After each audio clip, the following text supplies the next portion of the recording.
I'm waiting for Keanu. All I'm doing is waiting for Keanu because I can start. What are you waiting for Keanu for? Keanu never does anything. You just walk right out of the thing.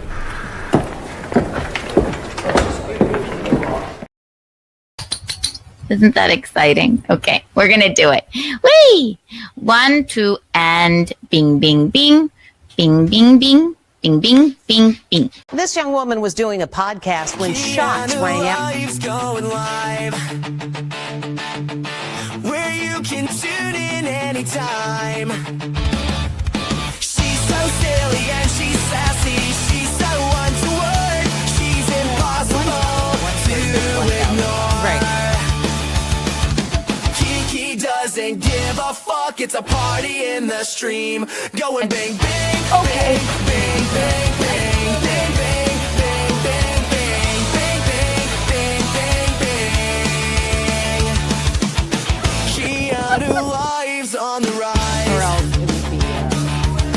where you can watch her all the time. She's so silly and she's sassy. She's so untoward. She's impossible to ignore. Kiki doesn't give a fuck. It's a party in the stream. Going bang, bang, bang, bang, bang, bang, bang, bang, bang, bang, bang, bang, bang, bang, bang. Going bang, bang, bang, bang, bang, bang, bang, bang, bang, bang, bang, bang, bang, bang, bang. Can't get enough. We can't, Michaeline. Look. Just waiting for this vodka to kick in.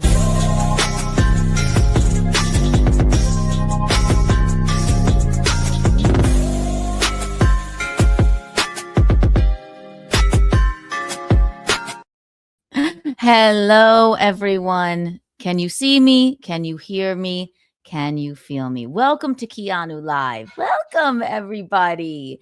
We have a guest tonight, and don't tell me I'm rude. I told him to come around 10:15 because, yes, I'm a little late every once in a while, all right? But we're going to talk with this lovely author of the You know it. You love it. I've been talking about it for a couple of days. The book, it is Lolcows, the internet's never-ending tragedy. So he is here. We're going to have a chat with him. And we're going to have fun. 1 trillion Kiki bucks for everyone here right now. Oh, my goodness. Hello, everyone. Hi, I know you're all like, oh, my God, she's early. I'm a professional. All right. If you don't know the, let's see here, Lolcows. I'll read you the description before I bring in our esteemed guest. All right. Look at this. See it? There it is in all of its glory. I was interviewed by this lovely author for this book, which has an entire chapter on Nick Rekieta, who is a lolcow. You know Nick Rekieta. If you don't, this is him. Right? Yes. We were in a sexual and very romantic relationship for a long time. So what it says is Lolcows, the internet's never-ending tragedy, is the world's first book on the subject of internet lolcows. The word lolcow is a portmanteau of LOL, laugh out loud, and cow, someone who is milked. A lolcow is someone that is baited or tricked into responding to trolls, thereby milking them for reactions for the trolls' amusement. The Life of a Lolcow is a story of tumultuous lies, deceit, manipulation. Doesn't that sound like Nicky Boy? Emotional breakdowns, very Nicky Boy. Crash outs and financial ruin.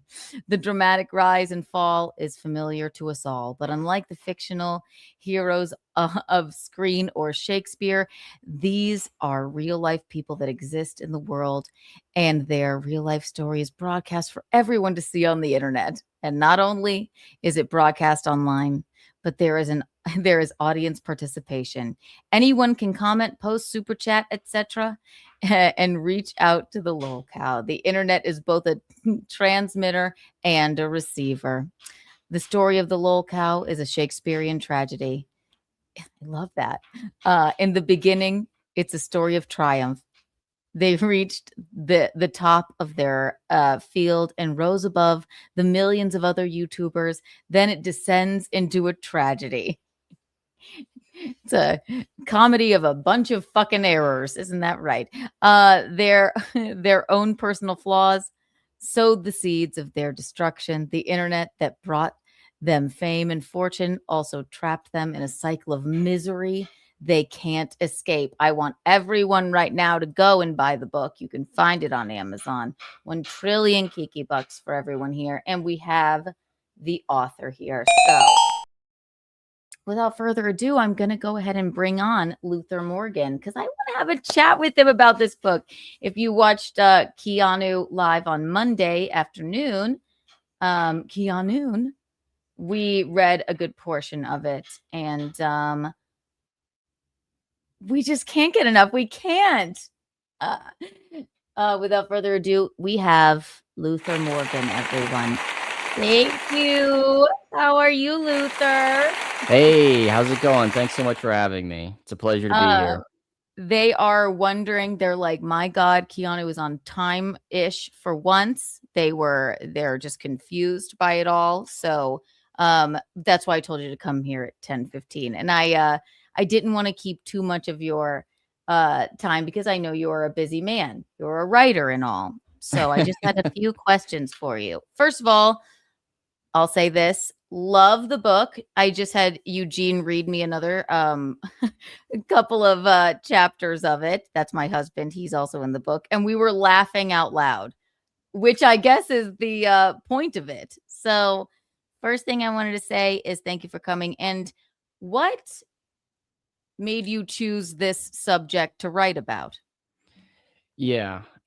It's been many, many years that I've been sort of interested in lolcows, maybe going back 8 or 9 years. And Okay. what really prompted me to write the book was people who you follow as YouTubers, just unironically, over time, you spend enough time on the internet, they become lolcows before your very eyes. Right. So, with with our friend, everyone's favorite Minnesota former lawyer, I was a viewer of his, an unironic viewer of his many years ago.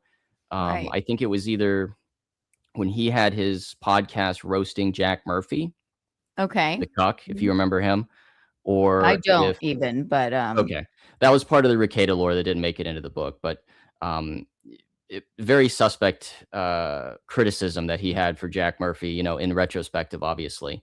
It was either that, which is actually a very funny show that he did with Drexel, or it was the Johnny Depp trial. Whichever one came first. I was a unironic viewer of his, and then right. slowly petered out over time. And then the house raid happens, and it's just like this whoa, buddy, sort of Right. moment where it's like, what the hell's been going on with this guy? Like, it's been years since I've followed him. This crazy thing happens to him, and then I start following it through LawTube, start following it through kind of detractor content, troll stuff, and just thinking it's funny, but also like, what's the lesson that we can learn from this guy? Like, what's his Right. story? He's a sad man, a tragic figure. What can we learn from him and his story?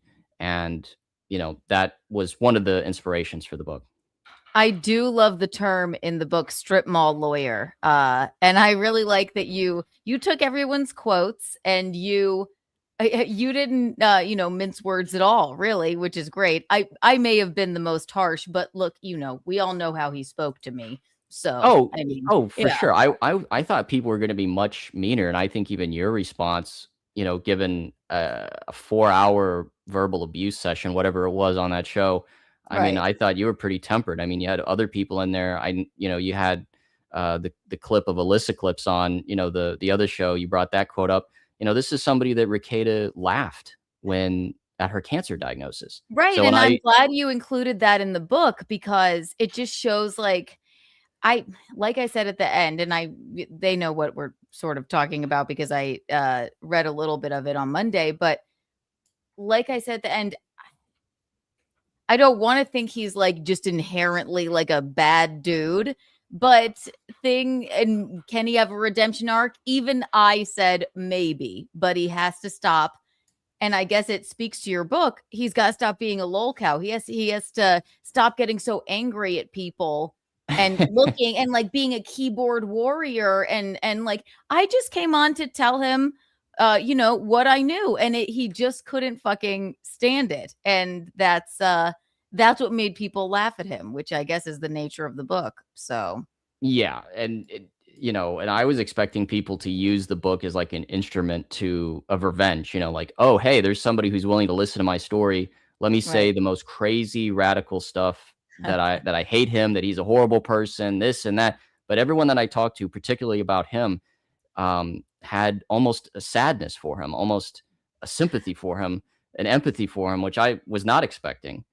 And Yeah. it just goes, it's even makes the story more tragic because like these are people in his circle, these are people who are friends or colleagues or this or that, and then he just discards them, over Everyone you stupid talked internet drama. to, probably other than me, had I was probably the meanest, and I wasn't even that mean. I could have gone harder. Nice sunglasses douchebag, which thank you for including that. That was a killer line. Everyone test audience thought that was a killer line. So Because I don't I owe him nothing. So like, and we weren't friends. And um I so I just look at it like that. It's like you treated people that I knew very poorly, and I can laugh along with you and make fun, laugh along with the people that are laughing at him and make fun of him. But I right. do, I guess it speaks to humanity that people that uh decided to speak with you that probably were friends of his, um even Alyssa Clips, he said the most evil fucking thing, right? About her cancer Yes. diagnosis and whatever. And Yes. she was even like, he could maybe redeem himself, but that's just because she's a good person. And maybe he just isn't. I don't know. But Yeah, and it was also surprising that of the people that we reach out to. I mean, you maybe reach out to 10 people, maybe one responds. So that's, I really appreciate, the people who responded, people like you. But, there's people who have a lot of beef with him that I reached out to and didn't respond. They showed restraint when it came to like the ability to felt him. So, I think that also right. says something. It's like people just have moved on with their lives. They don't want to get involved in the petty internet bullshit drama of Right. him and, the toxic cloud that weighs over him. So I also thought It's that was true. interesting. It does become exhausting. Like I only basically overhear if something happens in my life, right? My husband and I, as you know, right, Gino, we're comedians. So if for a time we were talking about, or I was talking about him because it was like having to do with my life, especially that stream that I just popped on or whatever. Yeah. So, but like, do I sit around and watch him in his shitty sunglasses with, he thinks that he's, yeah, it's too embarrassing and sad to watch. So no, I'm not like sitting there and watching him. So maybe I guess I'll say I'm happy that he's maybe trying to stay away from the drama, but I can just tell it's the red face. It tells you that he's still angry at a lot of people, and maybe he should be angry at himself. Well, that would require self-reflection and Right. introspection, which I don't know if he's capable of or not. So How many people did you reach out to and then end up speaking to for just the Ricada chapter alone? If you have a ooh, number, an estimate. Yeah. Ricada, because he had such a wide circle of people. It's like Yeah. everybody in LawTube, everybody early days, other people that he worked with, somebody that if you're not familiar with the Ricada lore, people like, Drexel didn't respond. Mhm. Some Vic Mignogna, the anime voice actor who, he was somehow able to cajole into handling his legal defense fund to the tune of a That quarter was a million dollars. fun part. Sorry to interrupt you. That No, go was a ahead. fun part of the chapter to read. I know Vic actually. Oh, Yeah, I through a friend of mine, Chrissy Mayer. When we were last in Texas. I mean, I've been on streams with him as well. He couldn't be nicer, and I don't think I knew the lore of what actually went down with Nick and him. And it's like, good God, like, what were you trying to prove? You just fucked this man's like whole case up because you just for what? That was I knew nothing about that. So he it's never something mentioned it that to me. everyone's kind of forgotten about because, Yeah, many aspects of him, the more sensational stuff people want to hear about, people want to hear about the Baldo, people want to hear about the sex cross and the of course. polycule and the cocaine Right. and stuff like that. But people forget like whatever happened to that money, whatever happened with that thing. So Right. It was important to add because yeah, I didn't even know about it. And I know Vic. So well, I mean, it's not like we're like best buddies, but I have like interacted with him in real life. And so that was wild. And yeah, then that this clip I'll play, which and I didn't even understand the end of it. It's an Alyssa clip. It's really short. I just wanted to show them because they did mention that lawyer that you remember what is this? Let's see. You'll see. One moment. There you go. I will tell him that, Eugene. Hang on. Where is it? One second. I just want to show them this. So this is what Nick had to say about the book anyway concerning me. And it did mention that lawyer that he hired or not hired, he recommended to Vic, which I thought was hilarious when I read your book and figured out what he was talking about. Um, yeah. so someone super chatted in and said this, and it took me reading the book to figure out exactly what they were talking about. I was calling you emotionally abusive in the new Luther Morgan book on Lolcows, calling you emotionally abusive and manipulative and nice sunglasses I douche. love how he has the terrible You should sunglasses on while the sue for quote's going on as defamation. well. I know it couldn't have worked out more fucking perfectly. Yeah, the cope smile as well. I Yeah. know, and look, and then look how mad he looks. He can't fucking stand it. I love it. It's so good. Call up Ty Beard. Okay, I'll do that. I'll sue like I'll sue a wrung out cum rag for defamation and see what I could squeeze out of that horse. Okay, so he's talking about me there, but so like obviously since you've been following, look how he just went there.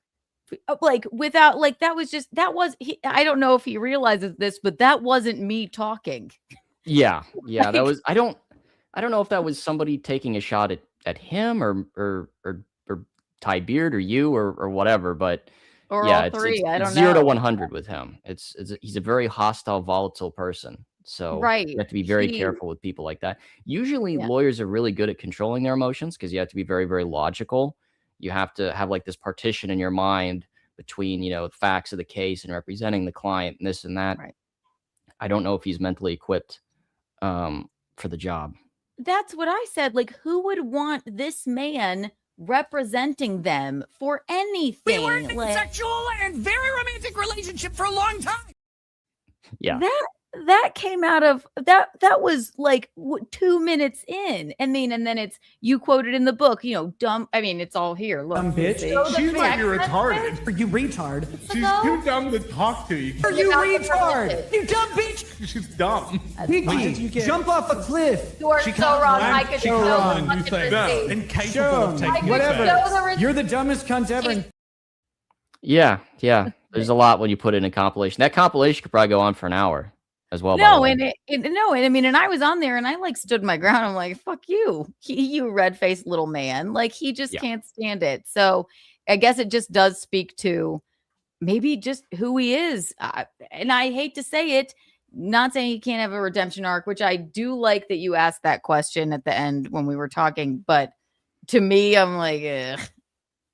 From my knowledge of him, I'm like, I don't know. He's going to have to do a lot of work to quell the well, anger. in your quote as well, it's like, well, if you let go of these angry vendettas, you could receive redemption. It's like just one mention and it was 0 to 100. It's like, well, let me just get up my insult encyclopedia and just throw one out there. It's like, could have just not reacted at all. I mean, could have just moved on. Thank you for the $5. Bye. And then just move on with the show. Exactly. And that in and of itself, that is a lolcow. It's like, you didn't have to go. I don't think I've ever in my life have I said, jump off a cliff.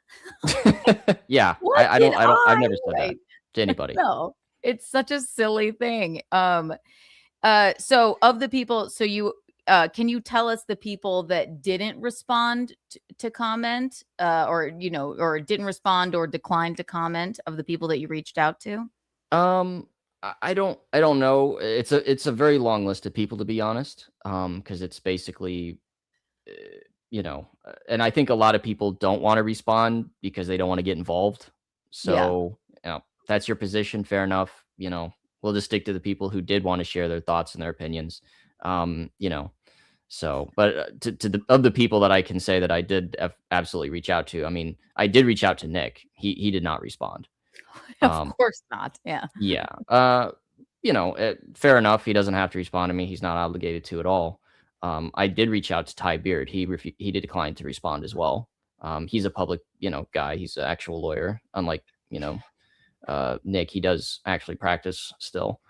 So not surprising that he wouldn't want to respond. And then, of course, a very interesting figure in Nick's past who, unless you're deep into the Rekieta lore, Drexel didn't respond. So, and I don't blame him either. He's kind of like done with Nick. I did think, is this a trick? Is somebody just, it's like, and then I thought, and I like looked you up and I went, why the fuck not? Why wouldn't I? So you got some really good quotes in there. And I'm not saying like, oh, my quotes are great, but like from everybody that did respond. And it's a really very entertaining chapter. And I don't think that's just because I was sort of involved. Yeah, I think you really do paint a good picture of like what happened. Like I said, my husband was just we were just reading it and we were actually laughing out loud.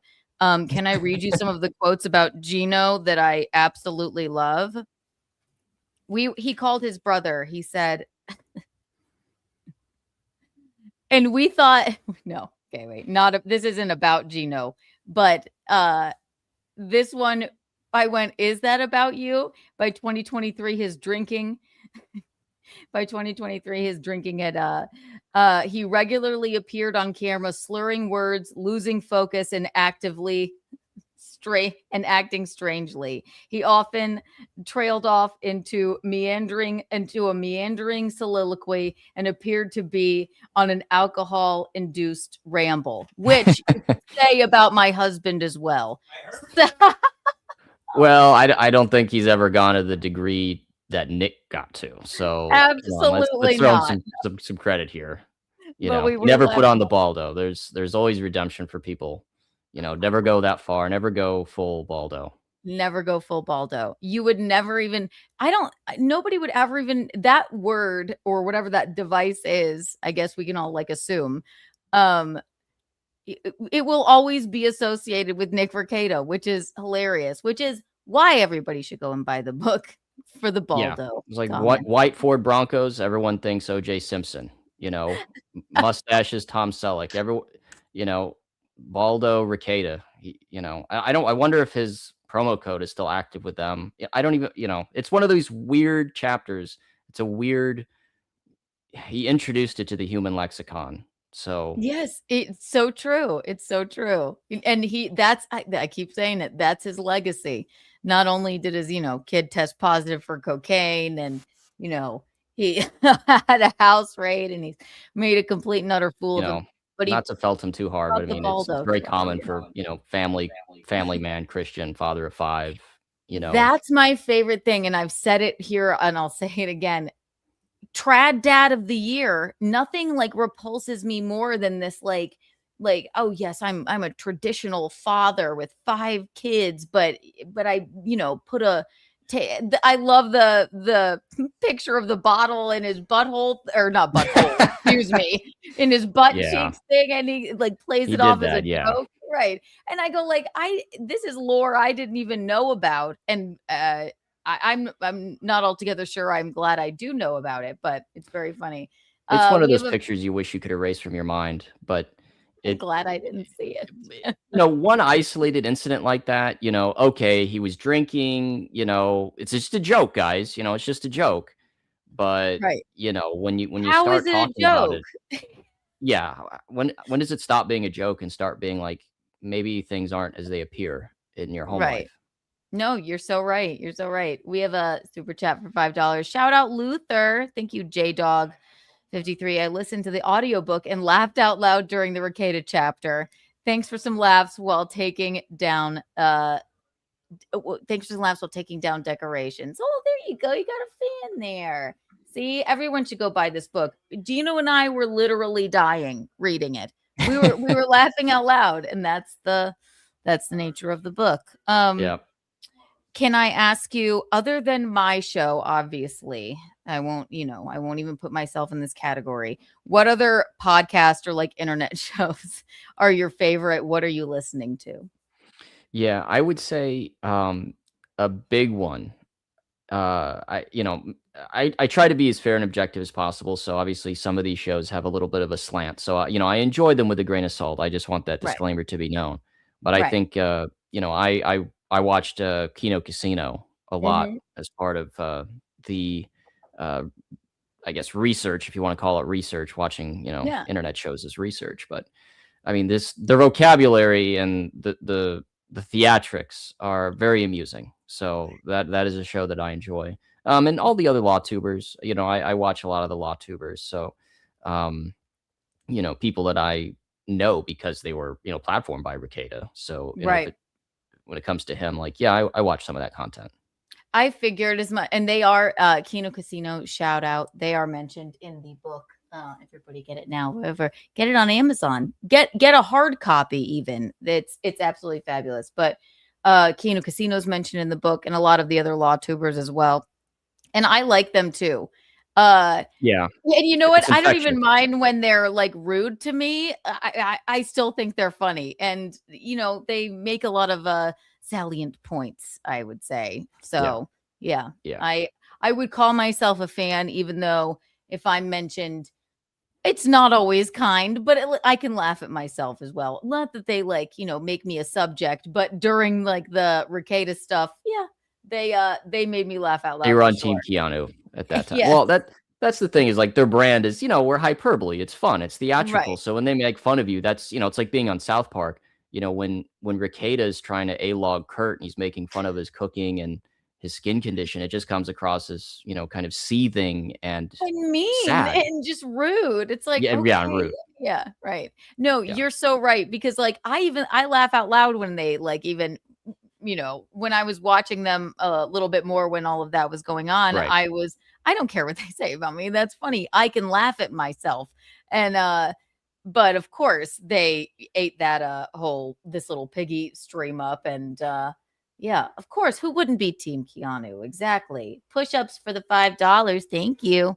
If you don't mind me asking, why put quartering in the book? He can be dense at times, but he doesn't seem like a bad guy.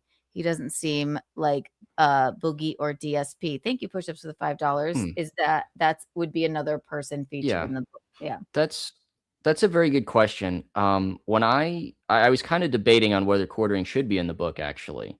But he's the last Lolcow that we cover, and kind of the end point of his chapter. Spoiler alert: there's kind of he's going down the Lolcow path. Of the stages of Lolcow, he's like halfway there. Now, of course, Mm, I happened to release the book right when his whole Amfest disaster happened, so it's good timing. That's how we got on Kino Casino. Actually, was they were making fun of him over the Amfest disaster. right. Um, but yeah, it's kind of like he's going down the path. So it's like we'll see what happens. Can he pull up? Can he make the turn? Can he turn things around? So it's kind of, and his chapter kind of ends on a question. That's a very good answer. Right. It's maybe just like, is he going to, pull up the nose of the plane, or is he going to descend into full blown, Ricada territory? That's a Yeah. good question. Thank you, push-ups. And very good answer. Um, do you have a plan for a second iteration of this book? Are you looking into other Lolcows? I have many suggestions for you if you are, or is this where you end it? Or will this be the only book on Lolcows? And it's the first in the world, by the way. Yeah. Yeah, we could have more books. I mean, there's always new and interesting Lolcows out there. Right. And if we did do a new one, it would be with new ones, because I know there's been a lot going on. The internet moves very, very quickly, Mhm. but I don't think anything really has changed for any of them. Their positions haven't really changed at all. They're basically, all stuck in Lolcow hell right now. Yeah. I would do a second one, but I don't want it to be too quickly, like, oh, Right. like the new Madden game, it just comes out every year. There has to be something substantial that we could add to the conversation. Right. But yeah, I would absolutely consider doing another one. I love that. You should continue it on because it's a really fun read, and I can't wait to read the other chapters. And is the one that you mentioned, and it's so Lolcow territory, but was Kino Casino, and Alyssa Clips did a clip of it. He was like thanking you for mentioning him in the book, and he was a subject of it. I don't think he realized what the book was about. Exactly. Yeah. Right. Instead of looking into something. Yes, that is very sad and very Lolcowy. Thank you for the $5, Shuli Madoff. Luther, did you know Keanu's betrothed is a so-called Lolcow? He's not. Yeah, I Just, don't. He never got so drunk on stream, and there's been cocaine on his nose and this and that. So he That's right. hasn't been on my Lolcow radar. So don't worry. Exactly. Can I ask him a pertinent question about that? Absolutely. Okay, yeah, dude. Look This at is her. my husband, I Gino. was reading Yeah. your book today. Fucking great. I'm not just saying that, dude. Oh, thank you very much. But this is the thing about Lolcow, and when they call me that, this little universe of idiots, you're familiar with that. I love it, because isn't there some, and we'll say it about me because I'm a Lolcow. We know Nick is. People are obsessed with you, which is kind of amazing in this day and age, because we're becoming so much smaller. The world has changed so much after COVID, more so than it did after 9/11. And people, rather than living their lives, are giving into what the machine, whatever you want to call it, want. And am I wrong to be flattered that people are like, oh, I'm going to text Gino and call him a loser now while I'm out living my life? Isn't there an aspect of the Lolcow, so to speak, where they're an obsession? And it's kind of fascinating, don't you think? I wouldn't consider Yes, the parasocial relationship. Yeah, right. Yeah. I love it, but I'm just. However, I think excuse me. I love the attention. I forget myself. Go ahead, By the way, Luther. Yeah. that super chat was from a guy named Shuli Madoff, who's a real person, not a cartoon puppet face. Exactly. Go on, Luther. And again, Yeah. great book. Well, Thank you so much. I was just saying, like, that interesting relationship between, it's almost a two-way parasocial relationship. We asked that question in the book. Is the relationship between the trolls, detractors, and the Lolcow, is it a parasitic relationship, or is it a mutually it's a symbiotic relationship where, both people, and maybe this is Gino's point, both people are wasting their time. I mean, the trolls, detractors are wasting their time, and the Lolcow's wasting their time because they don't have a viable online career. So it's like, why continue? It's like this yin yang constant battle going on. But true. on the other hand, you could say, these trolls, detractors, they want to be entertained, and the Lolcow wants money and relevancy. So it could be considered a symbiotic relationship. It just depends on your point of view. Right. But when it becomes, I think, like, this is really affecting your day-to-day life. Like, but I guess you wouldn't be a Lolcow if you didn't obsess over what everyone said, right? Yes. Like, people just trying to get to you. And actually what Gino just did,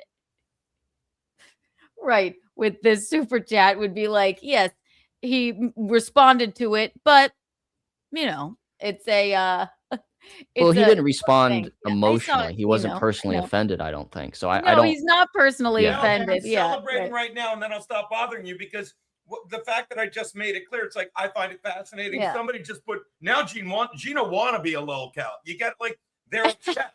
It's like no, they're like third grade children. Like no, you want to be a lolcow and you're not. Since being a lolcow is a good thing where you own us. It's hilarious. So thank you for You're giving making that, him Luther, laugh. because he knows he's laughing at them. You're pathetic, and I love it. Thank you for proving my point. I'm gonna eat my pasta. You're the man, Luther. Oh, thank you, Gino. I don't know if you knew. I can tell you guys have been in New York for a long time. Yes, we have been. Yeah. Where I guess you know what? Because I wanted to ask you, but I know you want to remain anonymous. I was going to ask you. Can you tell us, like, where you went to school, how you got into writing, or whereabouts you're from, Yeah, or sure. not? Yeah. I give you some generalities. I mean, I'm a Midwesterner, so Okay. I not as fun and talkative as New Yorkers, obviously. I went to school in the Midwest. I did not study writing, although I've been writing for a very long time, just on the side. And this is just the first work that I thought was worth putting out there. Yeah.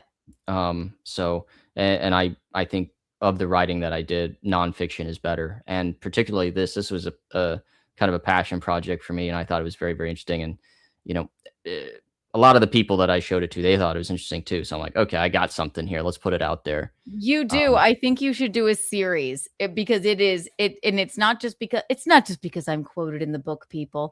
It is absolutely riveting. I can't even wait to read the other chapters. But Gino and I were literally laughing out loud reading the Ricada chapter. So you really do have something going here. And if I could give a suggestion for a couple of other Sure, lolcows, I would absolutely. look into were you a Howard Stern fan at all? I think that was a little bit before my time, but I'm well aware of him. Okay, look up Shuli Egar. I think he is prime for lolcow territory. And even I'd say Carl Hamburger Okay. could even be a subchapter of a lolcow territory. Anybody else, Gene? That we know. Well, I just wanted to add A vote for. what would you, Luther? What do you call a guy that was on, and even you're familiar with it, though it was before your time. What do you call a guy that was on the biggest radio show ever when radio mattered? There he's at. And this is Shuli, and never did anything other than look this up. He was the handler of the Whack Packers, Right. and he always thought he should be in Artie's seat because he's delusional. Artie Lang, he's talking about. And should never have been there. And so what he started to do was copied Carl, started making fun of Stuttering John. And he won't give it up. And 10 years after leaving Howard Stern, he's still making fun of Stuttering John, who they're saying is a lolcow. So when a guy has nothing better to do than make fun of a lolcow, 15 years after being on the greatest show ever, he's still doing it. That's a lolcow. That is who I would suggest. I suggested it. And if you whenever you want to write your second book, because I think you need to, again, you guys, this is Lolcows, the internet's never ending tragedy. I think Shuli could be a very interesting subject for it. He absolutely is. And if you need any more info on it, I mean, that's one of the great things about Lolcows is we live in such a fractured media landscape that you learn about new lolcows every single day. Just the other day, I was talking to a friend of mine about lolcows, and he brought one up I had never even heard of that was popular maybe 5 years ago. He told me the story. This is the most hilarious story I've ever heard. Like, this is, it's just gone down the internet memory hole. So yeah, absolutely. I'm always interested. I'm a student of the lolcows. I'm interested. So I love that. And if any more come to mind, I will let you know. I wanted to, oh my gosh, I have so many more questions. I don't want to keep you too much longer. We can go a couple more questions. So yes, we said plans for another book. What is your favorite chapter of this book? Because you feature 6 different lolcows, right? So what was the most fun to write? what was the audience's favorite, if in your test audiences, and what is your personal favorite? Ooh, I think all of the Lolcows have a special place in my heart. So, Wings was my first Lolcow that I followed. Okay. He has an interesting story. Um, my favorite to write was Ricada by Hell far yeah. because it's such a fast-paced chapter, and there's so much you had to cut out. I mean, there's so many different sagas going on. You know, the mortgage saga. He gets all these speeding tickets. He doesn't have insurance, Right. or he was charged with that. Um, you know, everything. There's so many things that got cut on his chapter, but to get it to a reasonable point. So his was my favorite to write, and that was the first chapter that I wrote. As far as which is the favorite of the audience, it really kind of depends on. It was pretty mixed. People who are not familiar with internet culture, they really couldn't identify with a lot of them, so they just went Right. with whatever was the funniest, Yeah. and it was probably, uh, Jeremy, because he has that story about, the Walmart story, pooping his pants in the Walmart. You were Many telling people me about that. Yes. Yeah, everyone said that, but a lot of people that I'm very close friends with, they said iDubbbz because they remember that era of the 2010s, and they were fans of his years ago. So a lot of people said iDubbbz actually, and I think his story is actually probably the most tragic and unnecessary. So, you know, Right. but my favorite, uh, probably Ricada. Yeah. Because it's so, I mean, yeah, it really was. It was like watch it. It's like reality. I compare like these weird corners of the internet sometimes. It's like reality television, right? Yes. It's like you like when it's funny, but God, people, especially people that like consume shows on the internet, they like when there's fucking drama, and that Yes. story is filled with drama and intrigue. And Regatta is a douchebag in sunglasses now. I mean, that's basically He's what it is. Yeah. he's in his, Uh, leisure suit Larry arc, yeah. exactly. I love when you call him a strip mall lawyer. That made me laugh out loud. I just love the way that you really, if I were not a person that like knew, and like I said, the first part of the chapter I didn't even really know much about that, and I even knew one of the other person in it. Yeah. So you lay it out in a very in a way that everybody can understand. And so the book is for everyone, whether one of your favorite lolcows is in it or not. If you're just learning about lolcows, if you just bought it for one person, you'll enjoy another chapter, I'm sure. So, Yeah. yeah. So I have to. Oh wait, do we have a? There we go. A $5. Will Gino be in the book of lolcows next year? No, he will be. See, there you go. If you want to write a Gino chapter, he's not a lolcow though. Right? Exactly. But thank you for the Self-aware $5. people can't be lolcows. He's extremely self-aware. Exactly, exactly. I want to thank you for coming on. You're a friend of the show. You are always more than welcome. And I hope you do write another book. If you need any suggestions, I know a few. Do you have, and tell the people where they can find the book, and Oh, yeah. any other plugs. Yeah. Sure. Well, hey, listen, I really want to appreciate big support for Keanu tonight, guys, because she gave, me a chance. I was just an unknown person who just emailed her. So thank you for responding. Thank you for contributing to the book. Thank you for having me on your show, giving me airtime. Means a lot to me.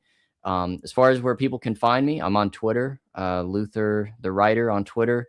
Also have our own website, thebookonlolcows.com. And the book is available on Amazon. We have 4 formats. It's an ebook, it's a paperback, it's a hardcover, and we recently came out with the audiobook as well. So if you're like Jeremy Hambley and you can't read, you can listen to the audiobook. Oh my God. I love it. Is it your voice reading it? I do read it, yes. I love it. Okay, that's great. Everybody go and buy the book. It's at least, I mean, read the Rekieta chapter twice over now. Highly entertaining, highly recommend, and I can't wait to read the next chapters. And Luther, thank you so much for joining us, and thank you for reaching out to me. It was a pleasure being interviewed by you about it. You honestly, you're very good at what you do. So, Oh, well, thank you very much. I appreciate it, and you guys have a good evening as well. So, thanks for having me you as on. well. Bye, Luther. Bye. Thank you. Oh my God. Snaps for Luther. Oh my. Isn't he fabulous? Really, truly. It was this book is such a, of course I had to lean on the chapter that I am in. And I've read it twice now, and there were things that I forgot about and didn't even know about. And it's very informative. It, again, Lolcows, the internet's never-ending tragedy. I could have suggested a few more Lolcows. I hope he comes out with a second one. Also, Ghost Crusaders, thank you so much. It didn't have a comment, so I didn't thank you for the $49.99. You are so kind. That 1 trillion million Kiki coins for you. Wow. That is so kind of you. Thank you. Aw, Eugene. No. Ghost Crusaders gave us a pink boy. Oh, thank you. That is very kind. I'm a fun interviewer, aren't I? Listen, it's not every day you get to talk to the author of a book. Sorry, you couldn't do the thing. He was fabulous. Wow, I really enjoyed that conversation. And he's just very methodical about it. And Push-Ups, thank you for the great question. Thank you everyone for the great question. And everybody go and buy the book. God damn. I love it.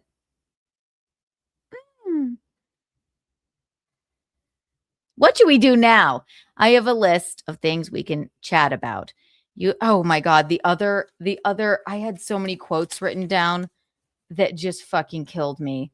And I just didn't want to even waste his time. I will read them. I can't even read my writing, but Gino and I were laughing out loud. Gino called his brother, "Hi, Ice Dancer." Hi, darling. We just had the author of the book on, it's Lolcows, the internet's never-ending tragedy by Luther Morgan. Everybody go buy a copy. The Rekieta chapter is fabulous. It's absolutely fabulous. He's gonna be so mad. He's gonna be so pissed off. As if he isn't already. Rekieta, what do you want from me? Am I supposed to not talk to the man?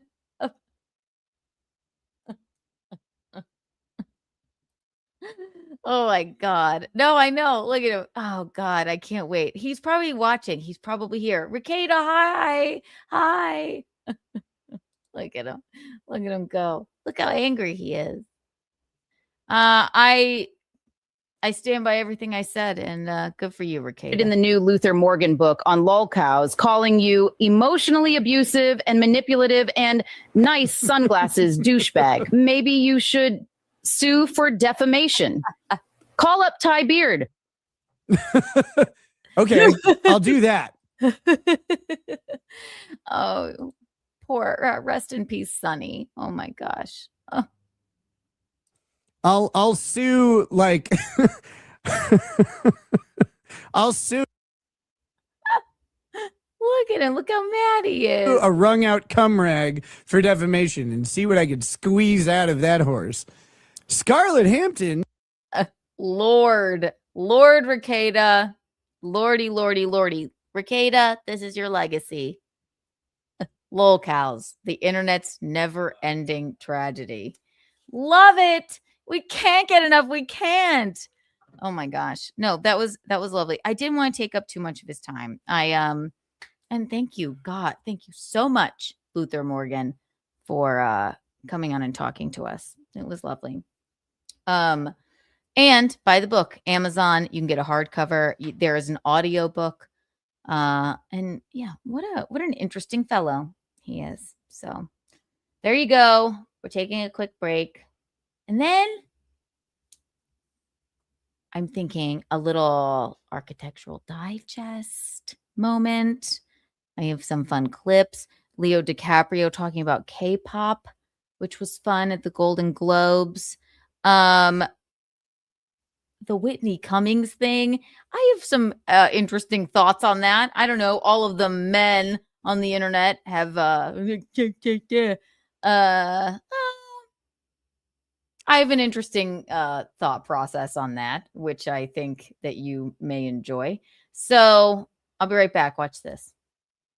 Bing, bing, bing, bing, bing, bing, the bing, bing, bing. What should we do? Do Miranda Priestley. Where are the belts for this dress? Why is no one ready? Here. It's a tough call. They're so different.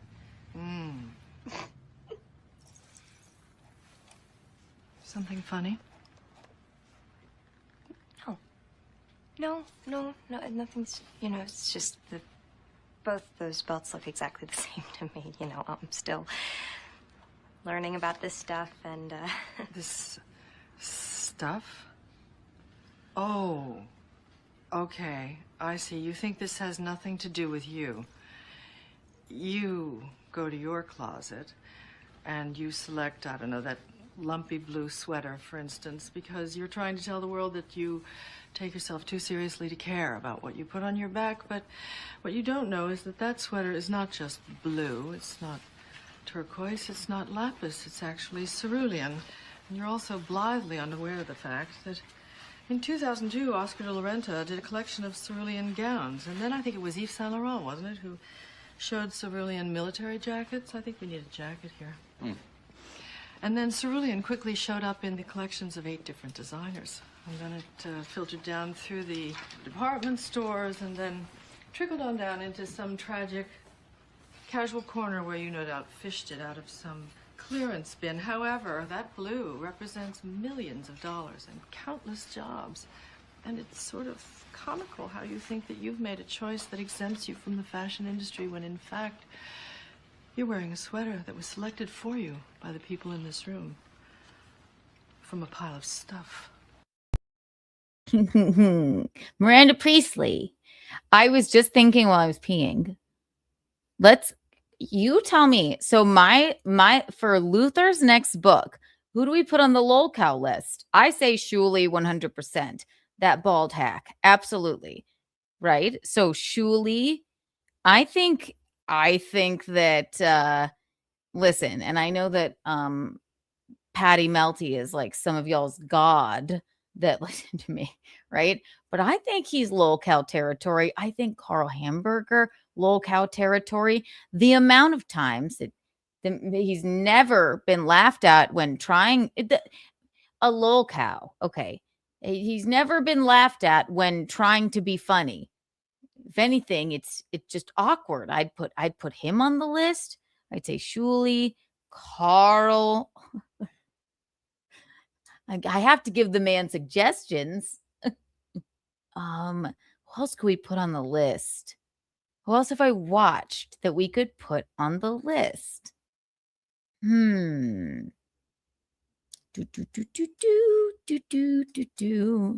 Okay, what do we say? Patty. Who else have we seen that we've laughed at? My God. With an internet show, a Lolcow. Somebody that responds always. Is there movie stars that are Lolcows? Like, I don't know. I mean, it could be, does a Lolcow have to be on the internet? Is Chad one? Is Chad a Lolcow? There's a lot. Chad's got a rich history.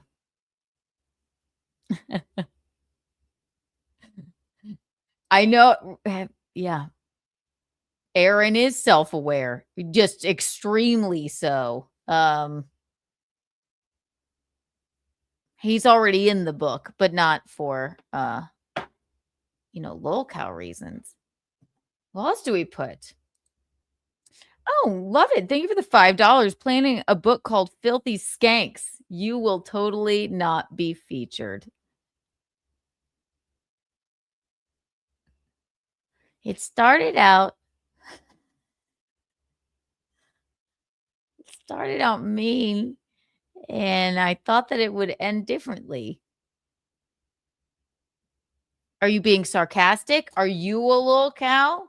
Thank you either way. 1 million Kiki coins for you. Wow. Interesting. Very interesting. It's internet territory. Who else do we put on it? Who else do we put on our list? Lol cow. You give me your suggestions because we gotta give the man some suggestions. Let's see. Speaking of the internet,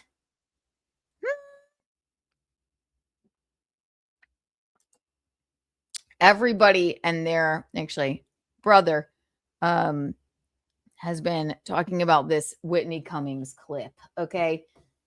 And I think Whitney Cummings is a very funny comedian. And I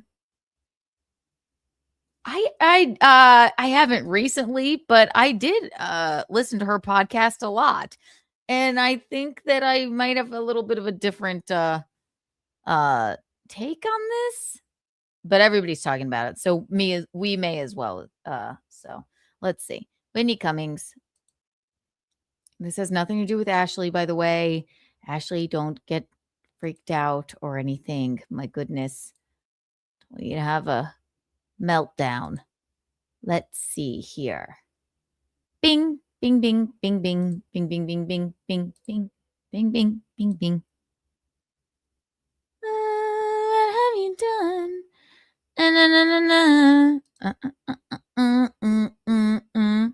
I saw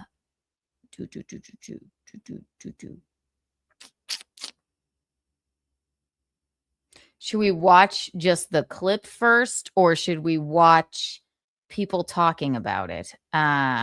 Who cares about people talking about it? Let's just watch it. All right, let's see. So the likes of Clubfoot Carl and fucking oh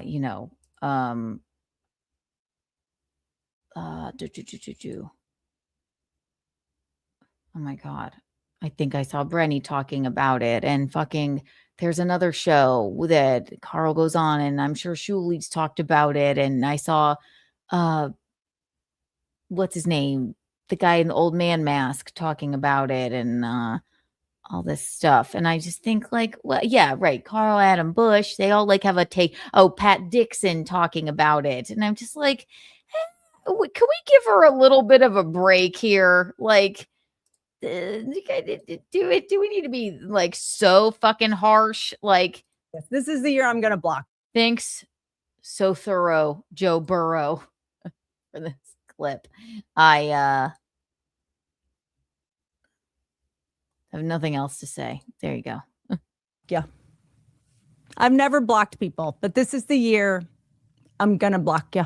This is the year that if you are a dork or a dweeb or a kook or a nut or a drip or a pissant or a butthead, I think he gonna did. block you.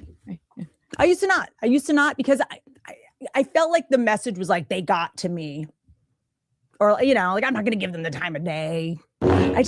I'm at capacity on nerds, and what is so wrong with this? Like, I don't. Yeah. All right. I guess this is sort of a theme. Like, what's the definition of a lolcow? What does Luther tell us?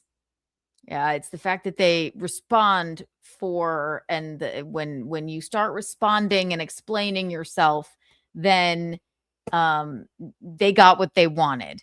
Is she being a lolcow? I don't think so. I think she's just like fed up and just listen. She's a comic and she's talking about her fucking life and her podcast. I didn't find this to be like insane. And so Whitney Cummings, if you don't know, she's being accused, I don't know, by fucking what? Shuli and Carl, who no one knows, of buying views with bots, okay? And she's probably, you know what? Probably getting a bunch of like weird tweets and messages because of I hate to say it. Hate saying this word. It makes me cringe. Probably getting a lot of that from Dabbleverse people. So maybe she's just fucking fed up and she's like, yeah, let me tell you what I think about it. I understand that. I don't think she said everything exactly how she lest you believe that like I've said everything and explained things or whatever in the best way ever. I think she's just doing her best. And I understand why she's just like going, listen, let me just level with you. I prefer somebody just being fucking open and honest as opposed to being like, no, I'm not gonna say anything. Ding. I don't know. Used to be that the nerds were the ones that were bullied, but now the nerds are the bullies. And it took me a second to realize that. So you're not a troll. You're a bully. And I can block a bully. Like, that's okay. Right. It's also just like, I got to be honest with you. I got to block some people because it's like too cringe. Now that I'm a mom and I'm over 3 years sober now. Like I'm getting all my feelings back. Like, I can't take the cringe of people being dorks in my comments. Like I'm too embarrassed for you, and Schadenfreude is not my thing. When someone comments that I'm cringe or you're trying too hard. This is okay. This is how this happens. All right. Now watching this clip, this is cringe. Do you see the selective editing here? Maybe we should watch it. The way that they're framing it here in this clip, which they do to me all the time. I get it. Like, you're missing some context. I don't know about that one, which fine. But I'd rather just like hear her say what she was going to say. Let's watch something. Because I could barely watch that. I like Whitney.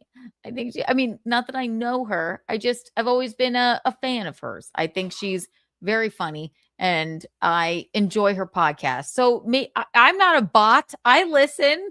I don't know. Let's see. I'd rather make fun of somebody else more than her. Let's watch Carl watch it with his merry band of formerly club-footed people. What is it? WATP. That's what I was listening to earlier. Also, I can't take that.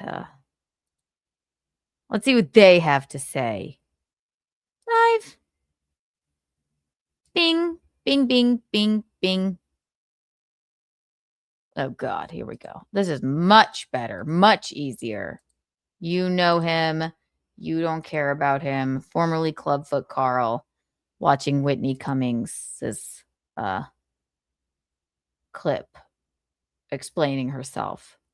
I don't know where I'm at with this. All right. I think people have been a little harsh. That's all.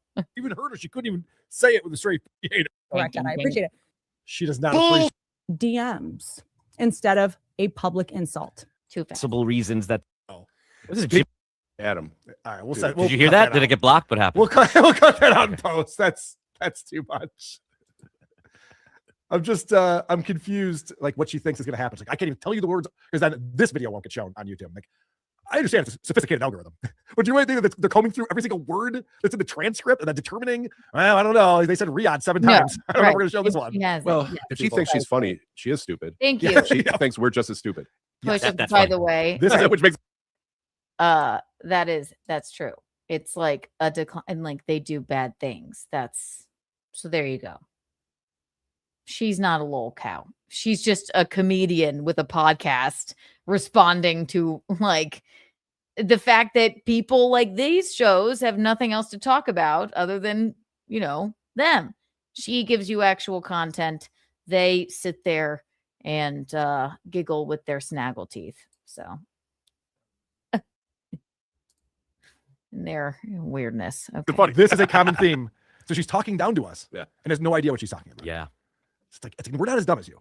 Whitney. And Whitney's younger than I am, I think, right? She should know how the internet works. You know, I get it if Gino's confused by it, but she should know. Gino? You heard her talking just like Stuttering John before. Is that what he just said? What the fuck word vomit is that? Also, I know it's too fast. It's just like, how much can we take? Okay.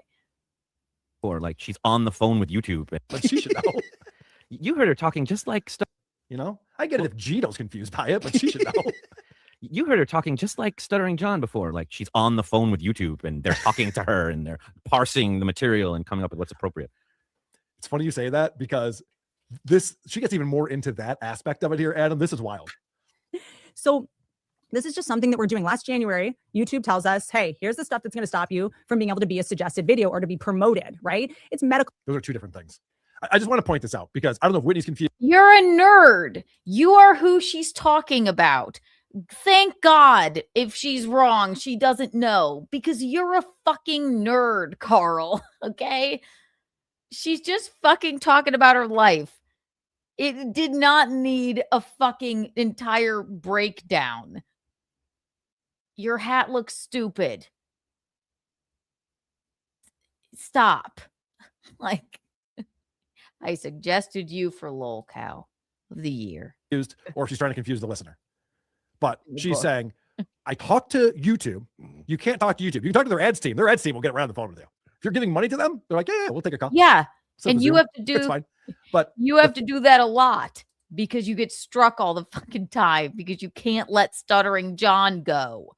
Jesus Christ. But it's less you, more Shuli, but Christ. She did. And you know what? She did. And I went, Natalie, is it well, that was on stage though. That went, who's recording this? And was that like some sort of work? But yeah, I thought like, Natalie, you know what? If you're just frustrated, then good. And Natalie is fine, right?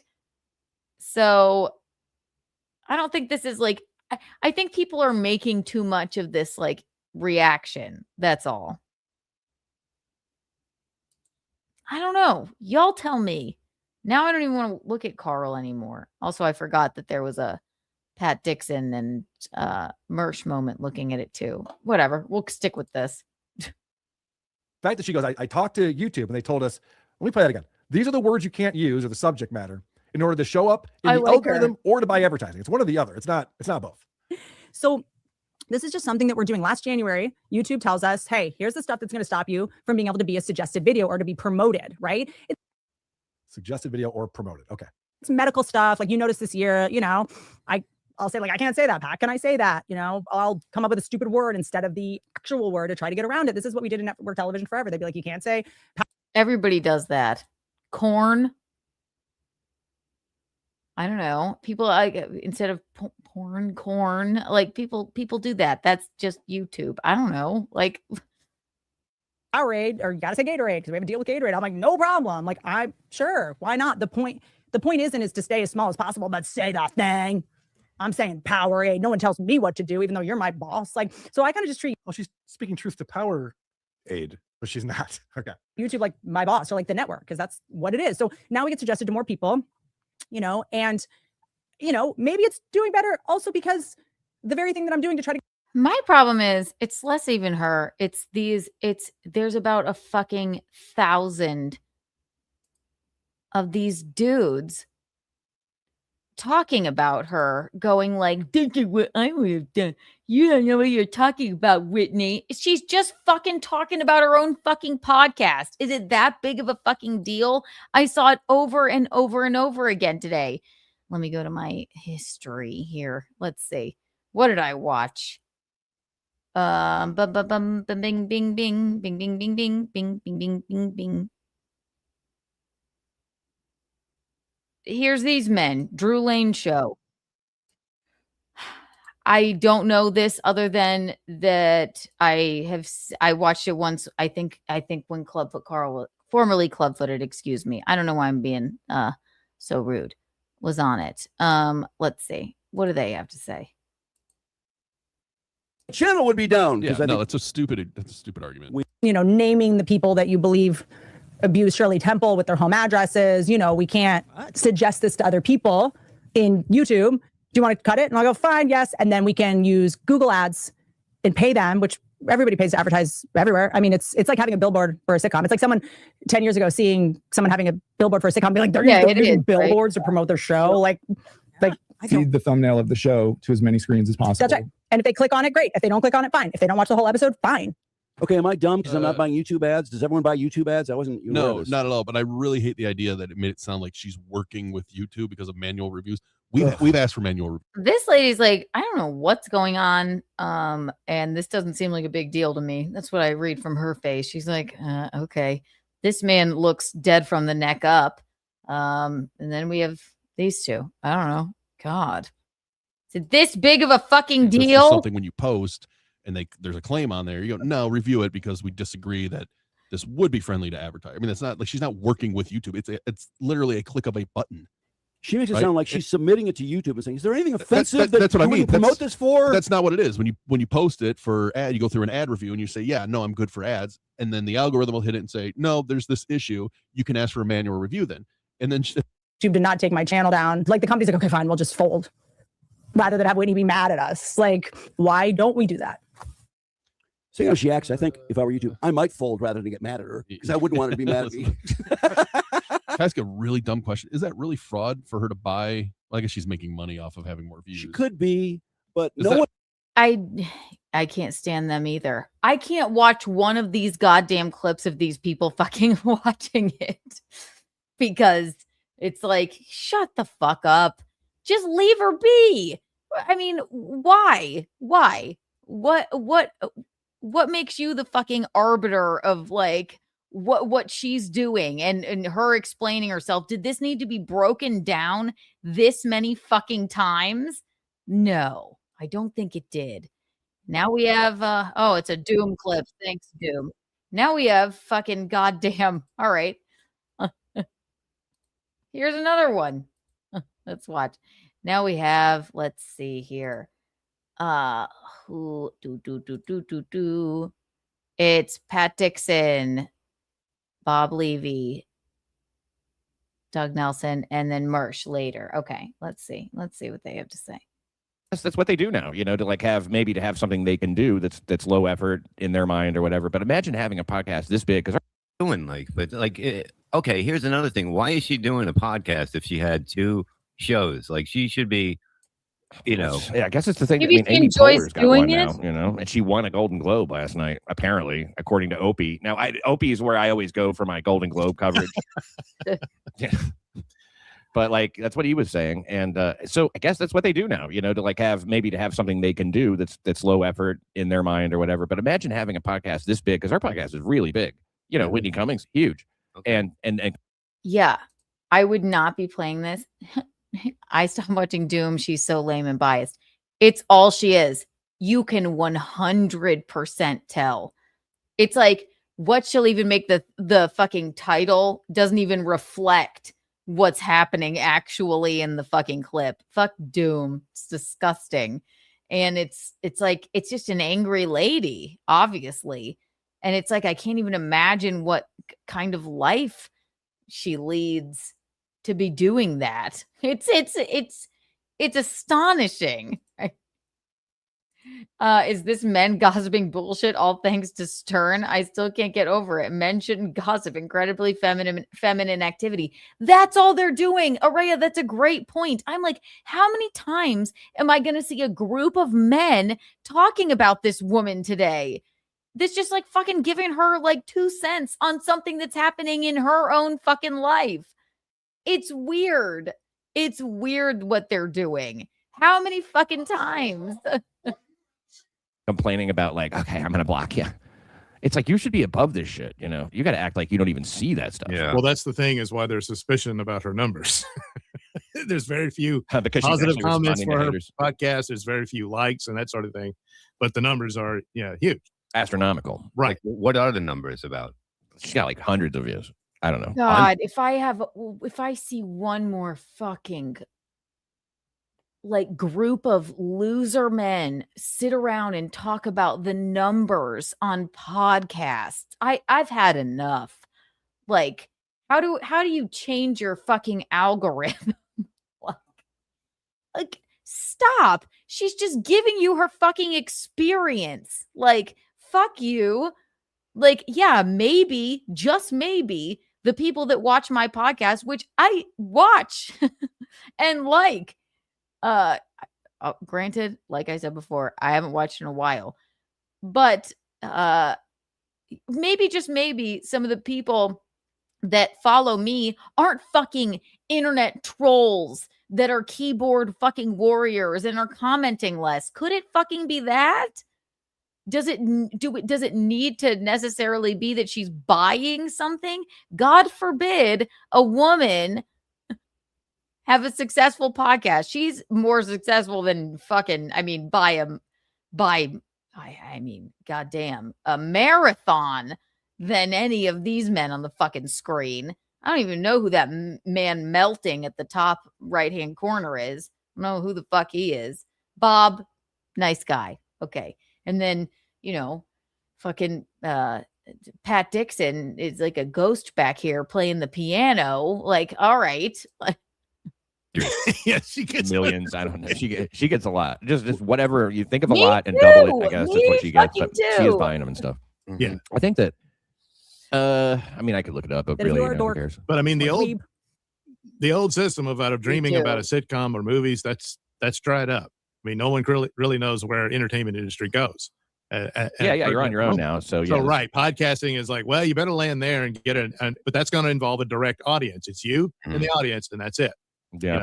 And a lot of them aren't going to handle that well. And Well, she's here's Like, what's gonna happen tomorrow? What fucking like incel, lesion-faced men are gonna watch this clip again tomorrow? Like, she's just talking about fucking her experience with this. And yes, I err on the side of you don't need to explain yourself, but she's like, I talk about my fucking life. I'm here with you. I get it. I understand that. She's a fucking comic and a good one. So fuck off. My God, did this need to be covered by these hideous men that are actually most likely very jealous of her success? No, it didn't. I mean, my God, the only reason I bring this up, or else I wouldn't have probably covered it, is because like how over and over and over again we're gonna do this all day long. You have nothing else to talk about. Good God, it's pathetic. already she got some nasty comments, and I'm gonna have to block you. But what if she didn't go live? And with those numbers, you would make a fortune without going live, right? Right. Like, why is she going live Yeah, then? the advertisers are where the money comes from and stuff. But I don't even know if she does go live. Oh, really? I'm not even sure if she does. Oh, I mean, I really don't no. know. But the numbers have got to be. Oh no, she doesn't go live. You mean she does like a podcast, a pre-recorded podcast that people actually fucking listen to? Oh, she doesn't go live and wait around for whoever the fuck pays you during your stream, Pat. Oh no, different strokes for different folks, homie. My God. Legitimate. She Oh, didn't know. yeah. Okay. So why panic? If you've got that Well, amount of of course numbers she and did. a handful of people, crap on you, who cares? I mean, like, she's clearly upset about it. like she's not nearly as upset about it as fucking Karmic gets. No, yeah, she hasn't gone full karmic. I'm a woman. Can you imagine her saying that? The come from valley the of valley women. of women. Valley of women. Yes. It smells like salmon. She's not nearly as upset as Karmic gets. Yes, I'm not shitting on him. However, this woman would have no idea. I mean, I'm sure, obviously, she would know who Bob Levy is. Pat Dixon, I don't even know. Whatever this melting man up here is, I definitely not. But, okay, you just had to dig it Karmic there. All right. But we live there. All you people do is shit on me. I don't know. Her show would probably skyrocket if she did. It would be amazing if Karmic wrote her fucking, dialogue for her. Yeah, That would be gold. I agree. Let's listen to this dumb cunt. I thought Or we kook. were. or not. Or drip. Look Or at her. Pissanthrop. She looks like a 7th grade art teacher or something. Yeah. Yes. Good one. Like she's really not even bothering at this point. Is she? Or think- not. She's Do you wearing a think- smock, you know? Yeah, but do you think she's doing? It's just a shirt. She's just being, cool. And it wouldn't matter what she's wearing. You just can't have Pat. You just hate women, to be honest. So I don't know. This because I'm tired of being hot. Like, is she pretty in like real like before this? Well, Well, she was pretty. she made it. Yeah. Was I mean, she made it. Tired of being She's not pretty. especially funny, apparently, and she made it. apparently, all- apparently. So you don't know. Pat before this goes like, I don't watch that. So why are you sitting here fucking talking about her? She's clearly more successful than you fucking mollusk of a man. So just play your piano as a ghost in the background of your weird podcast and give it a rest. She's just fucking talking about her experience. My God. Hi, Bob. Thank you for the $4.99. What's up, everyone? Hi, Kiki. Bob, we just had Luther Morgan on. Do I suggest Pat for the Lolcow book? We had the author of Lolcows, the internet's never-ending tragedy, with a giant chapter on Nick Rekieta on, and it was lovely. So watch the replay if you missed it. And everyone buy the book. Thank you, Bob. 1 trillion Kiki bucks for you. Hi.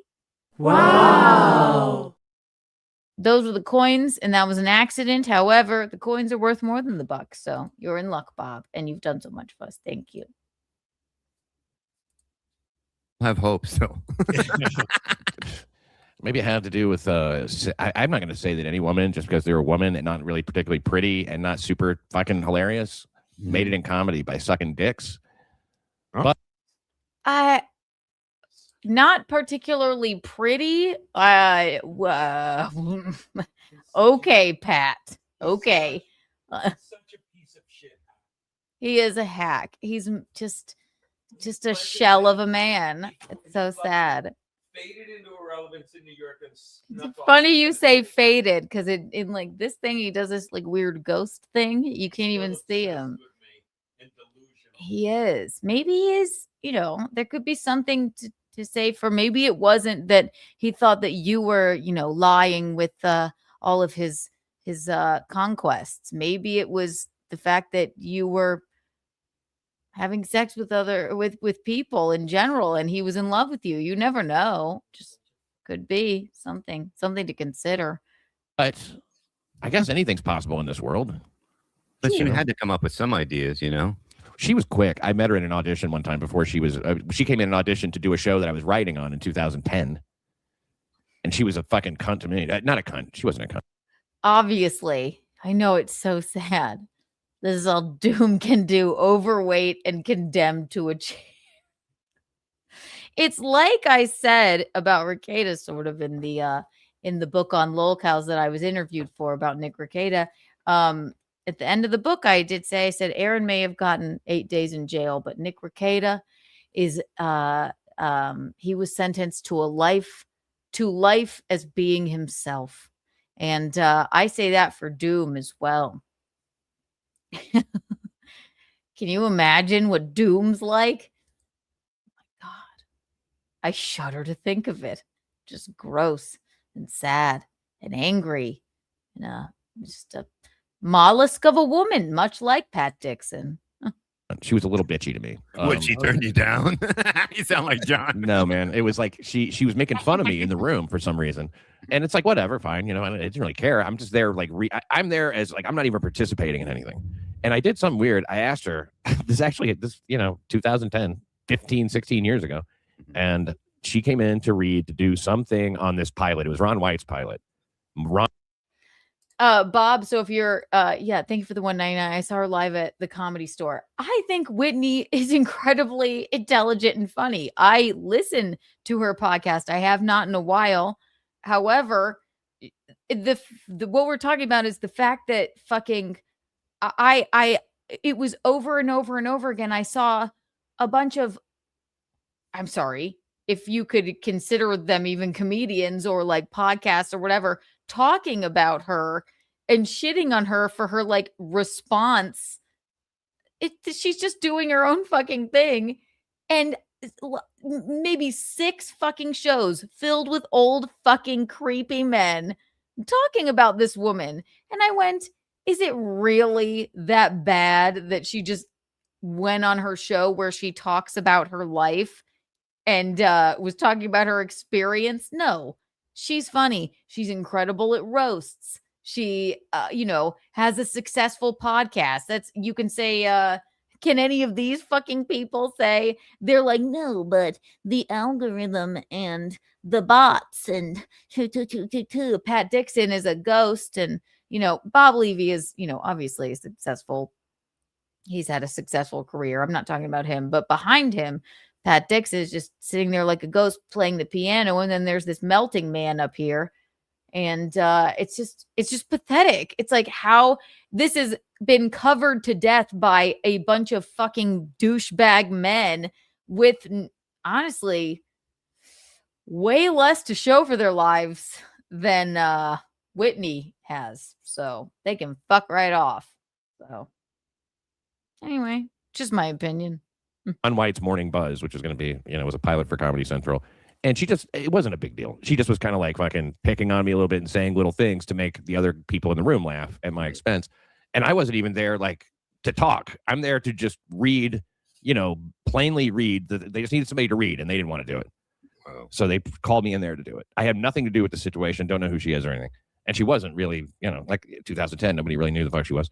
So like, afterward, I was like, what the fuck was that about? I'm like, how come you were busting my balls so bad? I actually asked her. It's not sad because Pat Dixon, now, poor Pat Dixon, nobody knows who the fuck you are.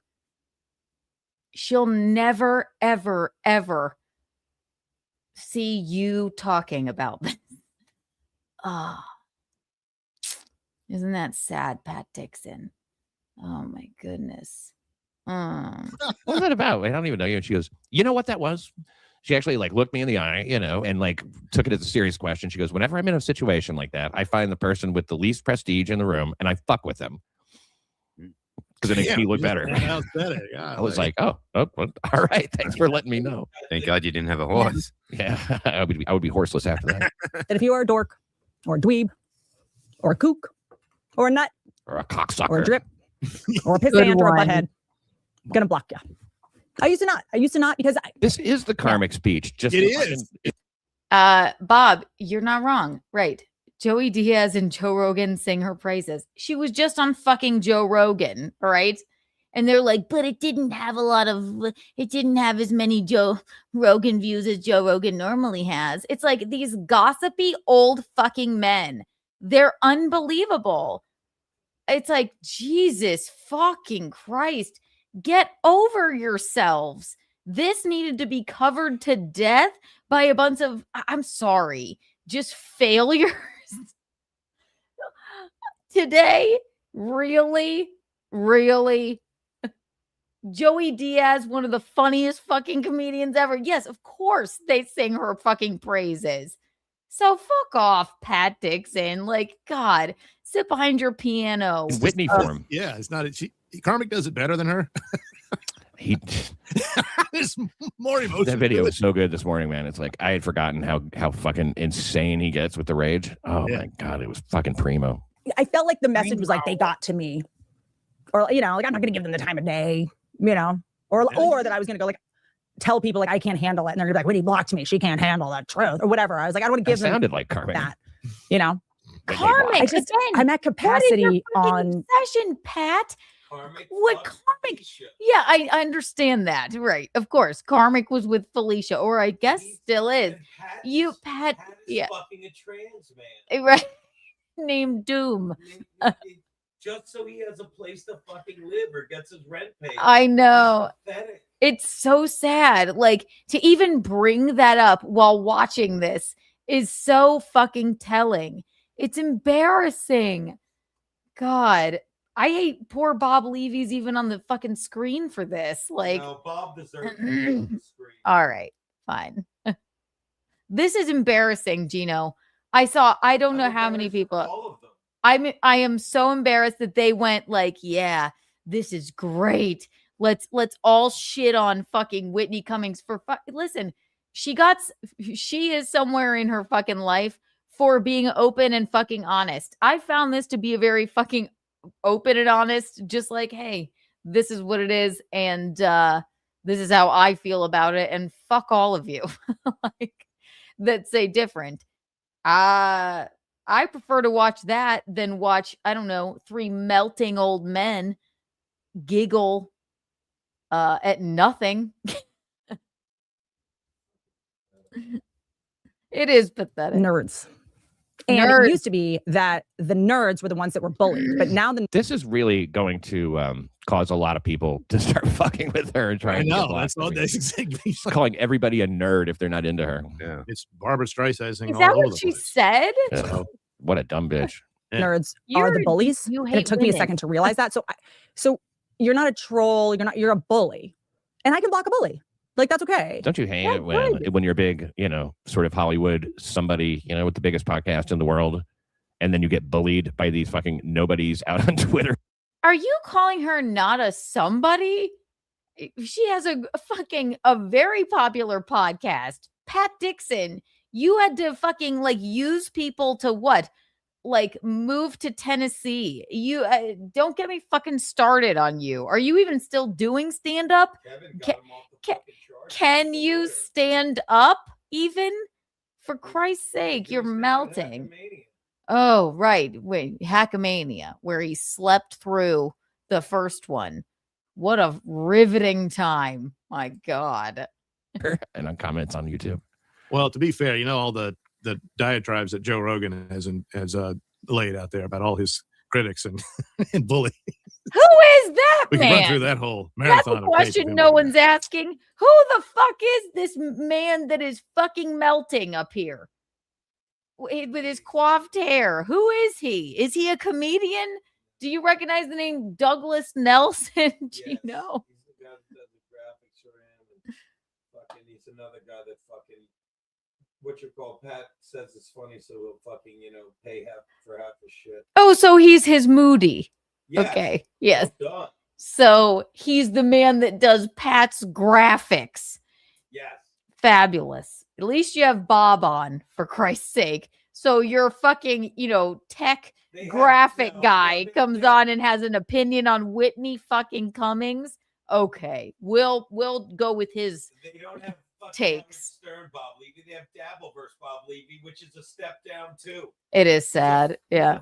Oh, it's fucking embarrassing. Right. Gino, I'm only doing this just because I saw, I'm not kidding, 6 groups of men talking about Whitney from last night on. She's just giving her fucking take on it. It was Biscontian almost. It was like, fuck you. This is what it is, and I don't give a fuck what you. And then they're all like, "Yay!" But the they're like, "Yes, and now we have some new stuff for our show." Whitney has fucking accomplished more than fucking any of you. Fuck off. He finally had to at least stop. He figured out, don't read any of that stuff, and it doesn't exist. Yeah. Just keep focusing on your huge checks coming in. Yeah, I know. But she don't take super tips, right? Or super chats. She doesn't do that, right? I guess if she's not live, no. No, but I mean, even if she's live, does she do that? Because otherwise it's pretty easy to ignore if you wanted to. I don't see why she's ever even looking at Twitter. I mean, she must have an idea that oh, this is going to be negative. Let me see how bad it is or something. I don't know. Well, that's why I keep coming back to it, that it gives. Gino. So Chillin just said, Dean can stand up. Just ask Gino. Dean? That's that Australian man that you fat shamed. Oh, that fat. Yeah, I don't know his fat fucking name. Thank you, Chillin. He's a pig. He's a pig.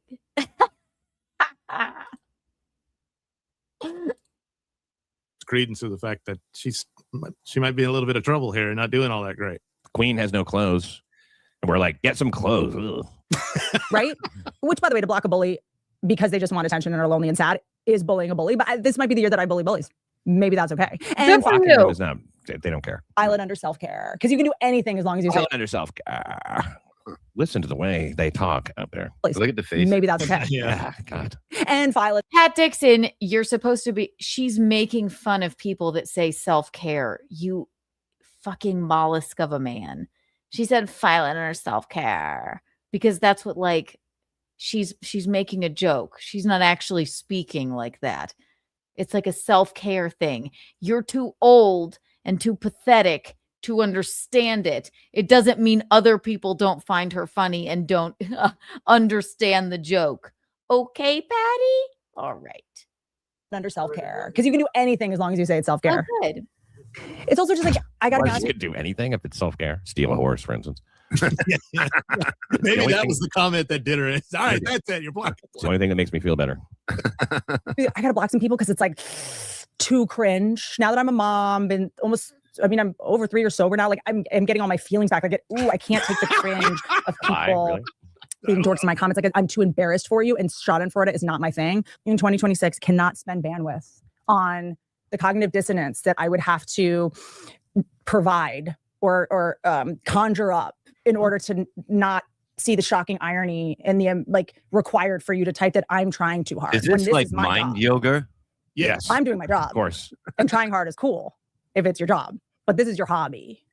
You know what I mean? Yeah, Rudy Baga, Like, you gotta also, do the, that's now your Whitney online Cummings yoga footprint studio. forever. I don't want to be a part of just your still online. Don't interrupt Whitney, fucking Pat Dixon's like thumbnail guy. What are you? Shut up. Fucking He did. He already had her in there. Wait, she Oh, said that was Oh, Ashley. Whitney was in it? No, I guess that was Ashley. Yeah. That was Ashley, yeah. Yeah, but she said that this is her hobby. I mean, imagine having a hobby, say you're fishing, and people are like, you can't fish, you suck, and everybody's in a boat going up. Oh, I thought it was. I thought she said it was their hobby. She's saying this is her hobby. I thought she said this. Wait, I don't know. How see. about I'm trying hard. maybe you fucking watch it and know actually what you're talking about before you comment on it instead of just seeing a woman who's funny and far more fucking successful than, I'm sorry, Bob, all of you will ever be. And actually understand what she's fucking saying. How about that? Maybe, did you never think of that? Oh, let's just go punch people in the face. Ooh, right, Pat Dixon? Are you stupid? God. Wait, what is she saying? I don't know. Why don't you listen? It's cool if it's your job, but this is your hobby. okay. You know what I mean? Like, also, that's now your online footprint forever. I don't want to be a part of your online footprint. You weirdo. I don't want my name to be in the mouth of your Werewolf Sicily. This is some Imholtian bullshit. It certainly is. Yes. Baron-esque for sure. Yeah. Okay. As if Whitney knows who that is. Some Imholtian bullshit. Okay. You know what? She's just saying, I don't actually, okay, call it I say it all. I don't want to be a part of your fucking weird crew of people that do this. All right. So maybe she's saying that. Maybe she wouldn't fucking like look at you fucking twice. She would never recognize. At this point, who knows if she would even recognize fucking Bob Levy? All right. She certainly wouldn't recognize you, Pat. And certainly not your fucking thumbnail guy that's melting at the top of the screen. All right. But this is all you've got. So It's steel toe right down the line. I mean, like, yeah. Except he would be doing it with a big smile on his face, talking about how he beats all the haters and they fucking Right. Yeah. Or she's almost on the verge of losing it. You know, I mean, Yeah, she looks upset. She sounds She's upset. not gonna last much with this. She's not gonna. It would be. This would be so awesome if it went on like this for a long time, though, wouldn't it? I would love it. I would fucking love it. To go back to drinking. yeah, you would love it because you don't have anything else to discuss. You don't do what she does, which is talk about her life. She has a stand-up career. Can you say the same, Pat Dixon? No. It's just weird. And I'm sorry I'm coming so hard on you, Pat Dixon, but I saw so many fucking idiot men cover this today. And oh, what can I say? I just didn't take it as like such a fucking like, oh my God, this is insane for her to do. No, maybe you just don't watch her show all the time. She obviously fucking talks about other things other than this. What do you have to say for yourself? Nothing. You make yourself into a weird ghost filter and then play songs and like moan. It's embarrassing. Ugh. We're all like, is she sober? Is she just like a fucking grown-up lady karmic? I mean, God, that would be awesome. I'm realizing that sometimes it's not even so much the guy as it is what he's doing, which is what she's doing here. When people are just like dedicating big parts of their show to like going like, fuck you people who don't like me. I don't like it when you don't like me. I'm going to block you. I'm going to block you. Like, oh. So ooh. what? No, don't do that. Like, why do they think blocking is such a huge fucking, And how many sponsors does she have with these drinks? Like, does she has them perfectly? Oh, you're right. Yeah. That's kind of funny. She loves All right. beverages. Yeah, I know. I don't drink anymore, but I drink a lot of this shit now. Yeah, that's the way it goes. I like the art behind it. He loves beverages. Okay, so now we're going to I guess we're gonna sponsor shame her. Okay. All right. What are your sponsors, Pat? I think. I'm not even sure. You could probably get AI to do something like that. I feel like that's like fucking Fran Tarkenton scrambling right up there. That I'm trying to like pick out things. Insurance company. Drop pizza. Okay. When they go through your online history and they're like, do we cover this therapy for them? Do we cover it? I mean, they were commenting on Whitney Cummings's Instagram that she's a tryhard. So aren't comedians first they'll be like, who's Dude, it's an 11-minute clip. I mean, it's are like you a not quick- entertained? Entertainment. Yeah, it's great. that? And they're like, oh, a female aren't they supposed to try hard? I think we just put them in an asylum. I think we'll cover the ambulance ride from the 5150 location to Orchid Fields insane asylum. What is she talking about? She wants to put the hateful commenters I don't in an know. asylum. Why don't you But they fucking want- if you're listen? gonna pay for the ambulance, too. dipshit? Gonna call it Yeah, 5150, have them picked up, and we'll pay for that. That's your health insurance. Fuck you. Get in a cell. Get in a padded cell, you lunatics. Because you don't agree with me. Because you don't think I'm awesome. I'll say, okay, somebody that I guess, I mean, I'm just a fan of Whitney. Obviously, I don't know her, but I like her podcast. Haven't listened in a while, but was a fan of her roasts and things. I guess what I'll say is knowing her sister a little bit. Maybe it is an unhealthy amount of looking at comments. I'll say that. I will say that. Because could I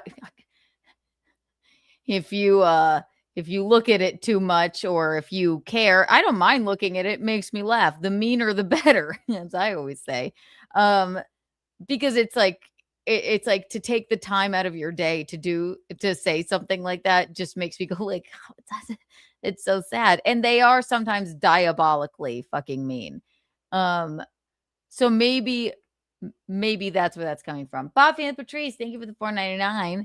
Whitney's net worth is $35 million and even more fans. What do you feel these guys are worth? Nothing. Literally nothing. Up at the top, this man who has coiffed hair and looks like he's melting, I think does thumbnails for Pat Dixon. And then Bob Levy, a better career than obviously Pat Dixon. However, his net worth certainly isn't 35 fucking million. Pat Dixon, I don't know. He would probably have more if he were just a lounge singer like he should be. Just stayed away from people all together. So thank you, Bob. Thank you, Bob. You're right.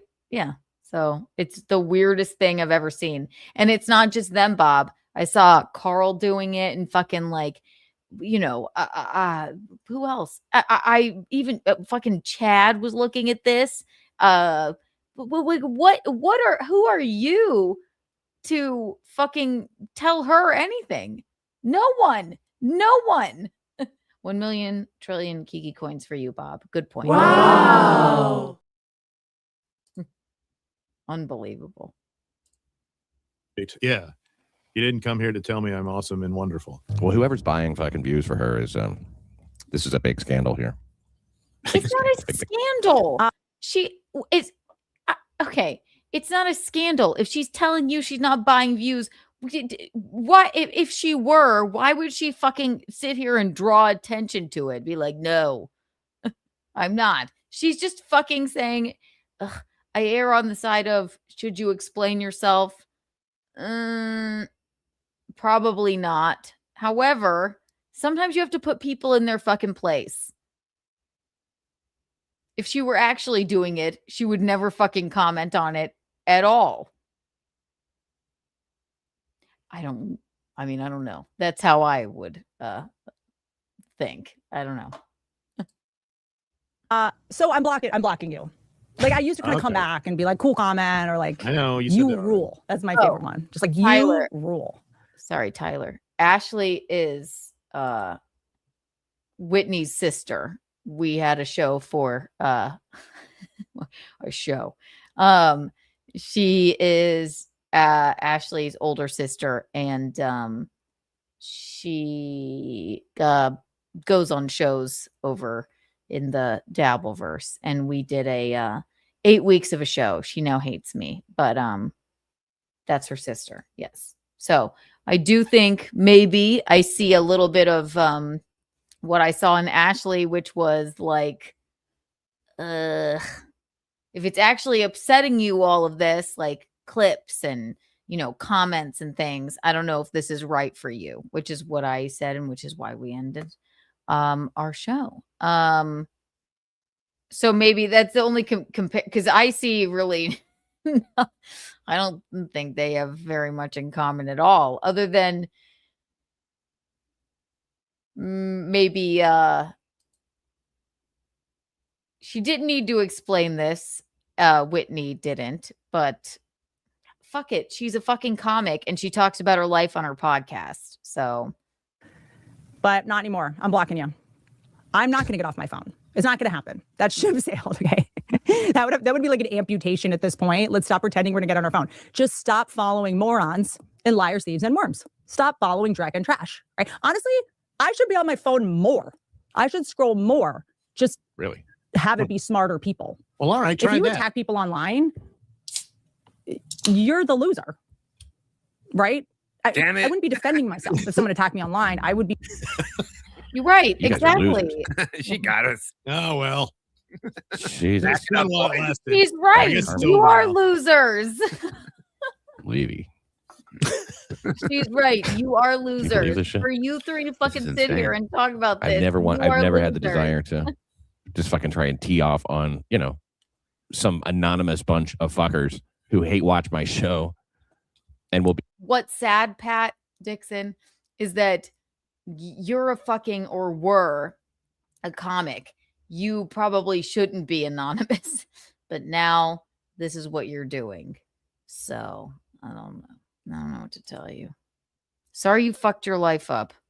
Be loving this. It's like, is she exactly. I would have thought that somebody like her would be really hip to what happens online. We got her now. Everybody's with torches. You know what I mean? They're like, let's go to the castle. Ashley is pretty. Like Whitney. Ringing the fucking dinner bell, calling Hungry Jack in for breakfast. Thank you, Whitney.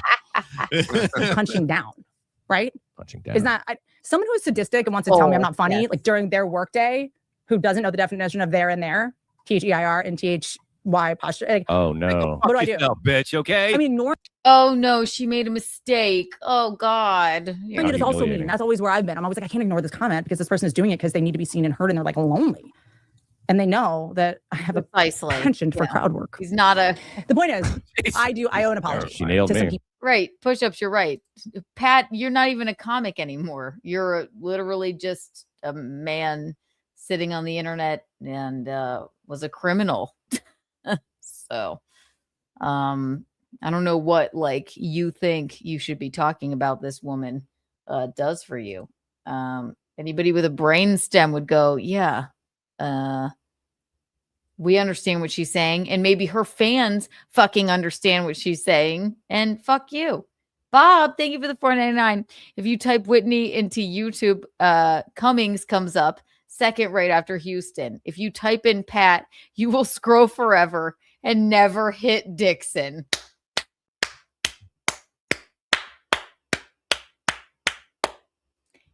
You're so right.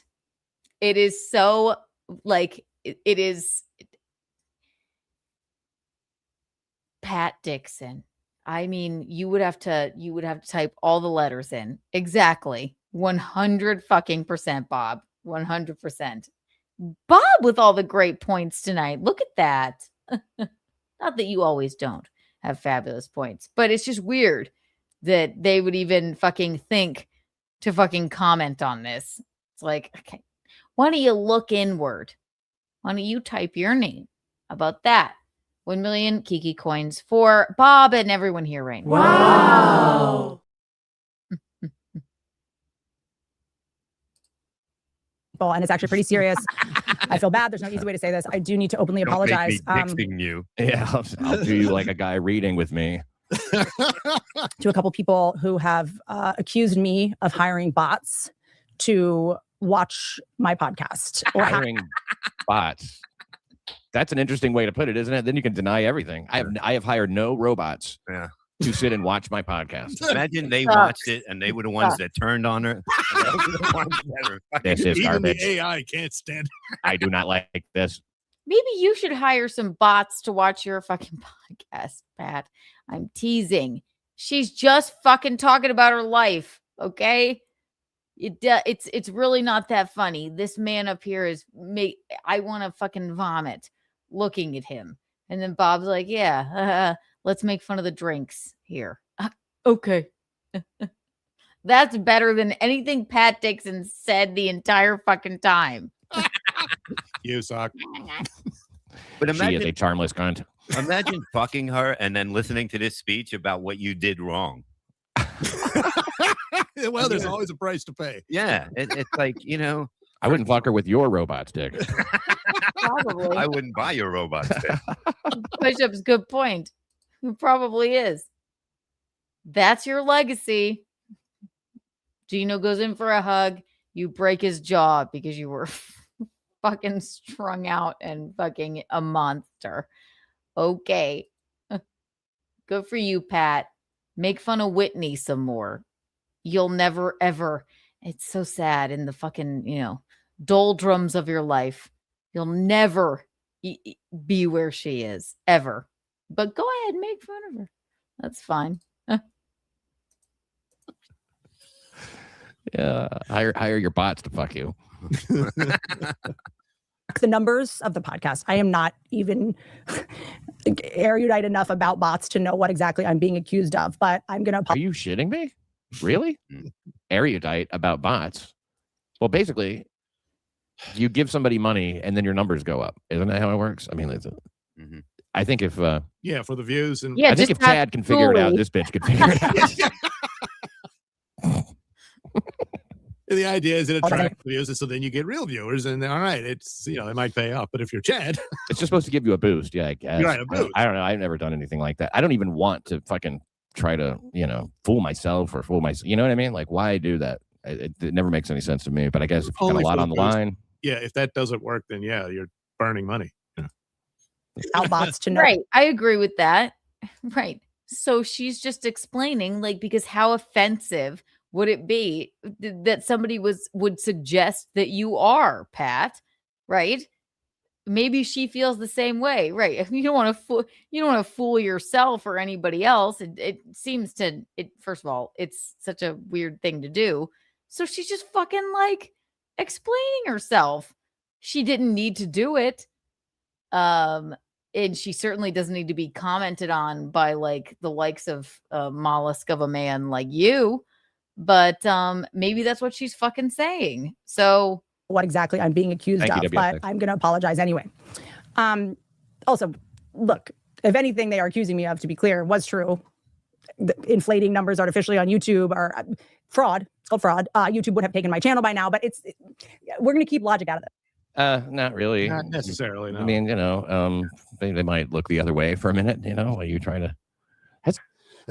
What the fuck do you know, Pat, though? Like, what do you know? You're not Whitney Cummings. Like, right. Like, what a ridiculous thing to say. All right, let's watch a little immersion him. All right, why not? And this is what I mean by he just makes himself this like weird ghost, which is very, look at it. Why does he do this? And then in the middle of the night, he'll be like, Pat Dixon, dum, bum, bum, I should have been a lounge singer, bum, bum, bum. It's very odd, very spooky indeed. I don't know. Look at him. Freaking God. Here we go. So would you mind if we watch some of her fucking clip and you So now instead of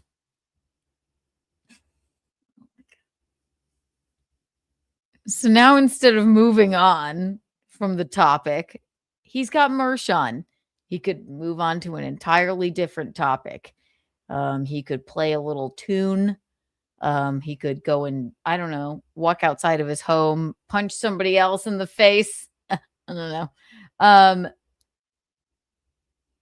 He's going to talk about this again. All right, let's go. Yeah, you think? He hates women. And allegedly. can give us some of your thoughts on it? Yeah, sure. I mean, I know that you. Now I'm starting right now. A few minutes in. Look, if anything they are accusing me of, to be clear, was true, the inflating numbers artificially on YouTube are fraud. It's called fraud. YouTube would have taken my channel by now, but we're going to keep logic out of this. Okay. Yeah, by the way, no, they wouldn't. Yeah, that's kind of what I figured too. So YouTube has, if they really catch like flagrant botting, which as big of a site it is and how many views they have, it's kind of hard to catch flagrant botting nowadays unless you're really over the top. So, I mean, for the most part, they don't notice it. And they're only going to, it's kind of like they're not going to go out of their way to look for problems like this. But she needs to worry about outside auditors and people that are tracking this stuff, because if somebody can make some kind of case that forensically they'll know. Here's the thing. I don't think she's doing that.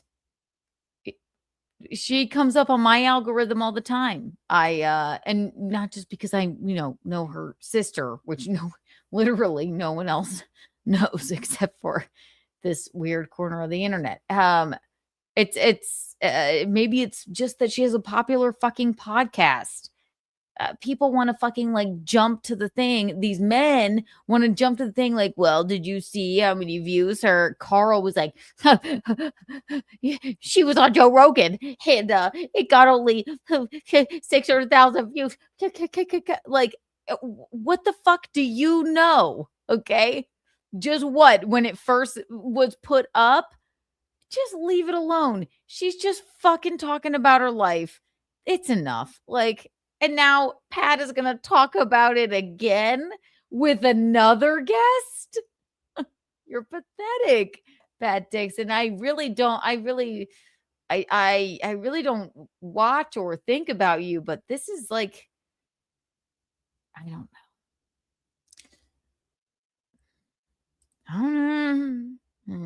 You don't seem very women friendly. You don't seem to like women a lot, and I think this is very telling.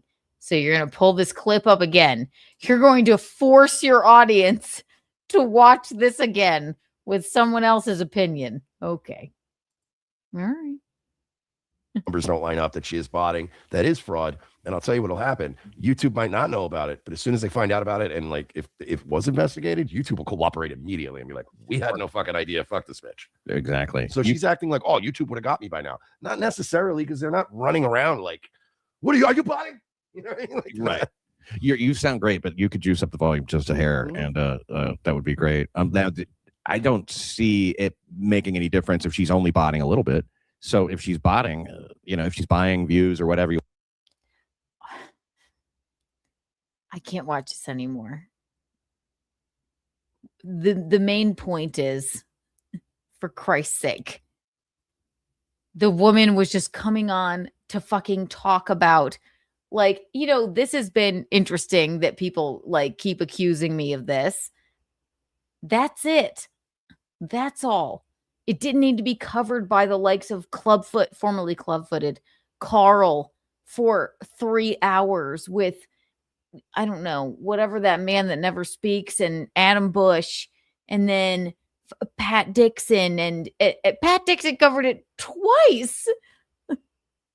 with Mersh and himself, and then his weird, I guess, thumbnail guy, and then Bob Levy, and then who else covered it? Fucking, I saw it 6 fucking times today.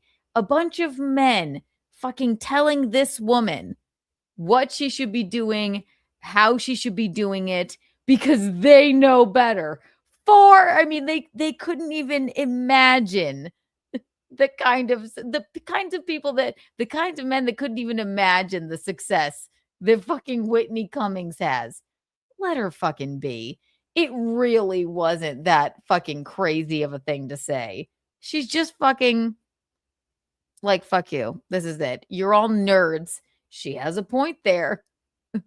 Nerds used to be bullied. Now they have their keyboards, right?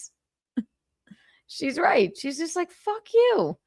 Should she probably stay out of the comment section a little more? Yeah. But I really have no critiques on that like monologue. I'm like, yeah, it was funny. It was do you think that Whitney Cummings gives a shit that Chad had something to say about it? No. You guys are pathetic. Grow up. My God. I'm not.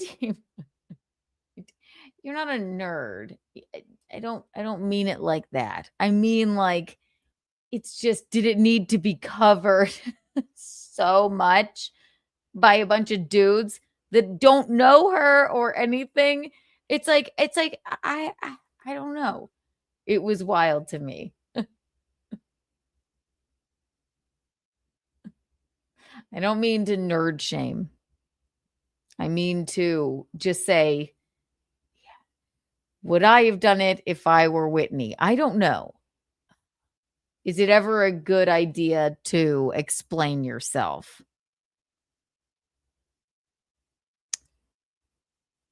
It's probably not necessary. However, I just felt like it was covered by too many fucking dudes with nothing else to talk about. Maybe your fucking audience fucking likes her talking about her life. Is that so fucking bad? Is it? No, it's not. I am so I'm all right with it. But oh Lord. One more thing, and then one more. Oh my God, I had so much I want to talk about. Everybody go get the book called Lolcows, featuring Nick Rekieta. Let me pee, and we'll be right back. Bing, bing, bing, bing, bing, bing, bing, bing, bing. Oh, and tomorrow we have Keanu live at 12 p.m. which is why I don't want this to go on for, I could stay here with you guys for forever, as I am a night owl, but we are doing Keanu. So give me a couple of minutes and I will be right back. Bum, bum, bum, bum. Watch this. Watch the beach thing. There you go.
we're back. Sorry. I was talking to Eugene. Last thing, well, because I don't want to spoil tomorrow, Keanu Live at noon. We're calling it Keanu. And then we, as always, we have it's a long day. We have the Garrett and Steve show here, which we love. I love being the booth gal for that show. And then we have the In Hot Water football show. And I love being the booth gal for that show as well. So tomorrow at noon, we'll get into some things that I wanted to get into tonight. But I wanted to, God, what do we do? You tell me. I love this Leonardo DiCaprio thing where, you know how people, all right, we'll do this. And then maybe an Architectural Digest.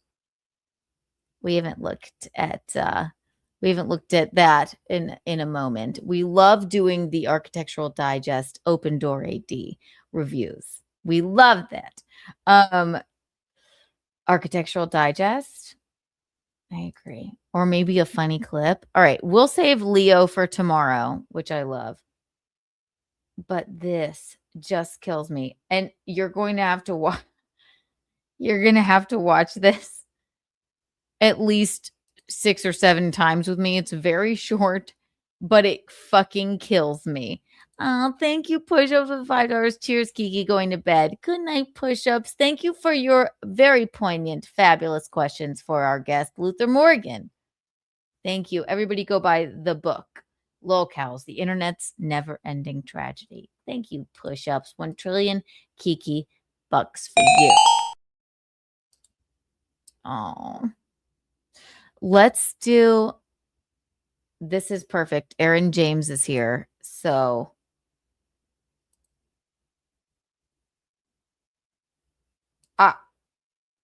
and then we're going to say, all right. This made me laugh out loud so many times. And it's not what's happening. It's the man. This is just one of those, you know, when you're scrolling, and then you watch it over and over and it just gets funnier and funnier. And the comment is right. It kills me. It just fucking kills me. The thing it says, why did he sound so scary at first? Nothing really happens in this strange. Okay. Nothing really happens. It's a woman. I don't know what's happening on the train, but the man that was recording her, the caption is, why did he sound so scary at first? Okay. There you go. Why did he sound so scary at first? And I'm telling you, it's going to take a moment. So just keep that in mind. Why did he sound so scary at first? I don't know what the fuck is going on here. And maybe you'll just be like, Keanu, you're insane. This isn't funny, but it just fucking kills me. It kills me. The next stop is College Bayside Station. Transfer here for. What you don't understand, honey, what you don't understand is I have it on video and I can share it with you. Because that was freaking awesome. That was so freaking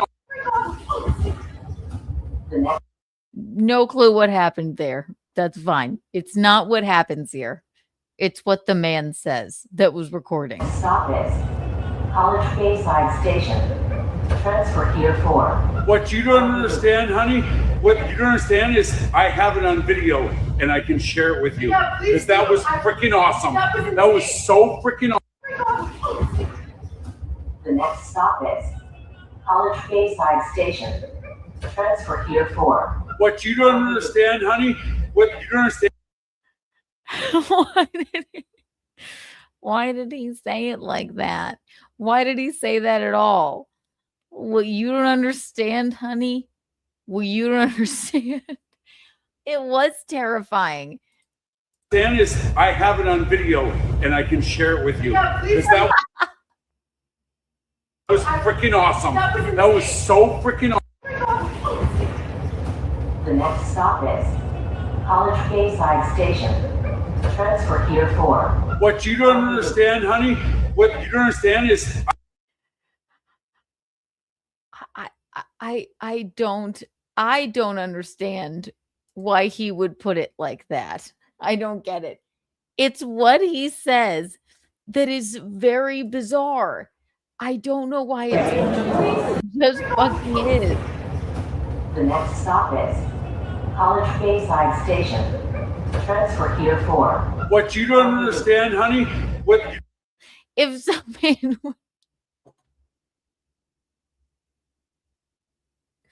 I know he's true.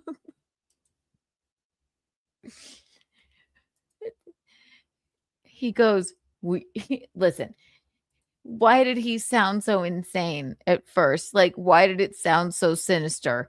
This woman was just having a moment on the train. She got like left off of, I guess she got left off of the train by her friends. He was, first of all, recording it, which fine. But if a man behind me and I turned around, he was recording me. And at first he was like,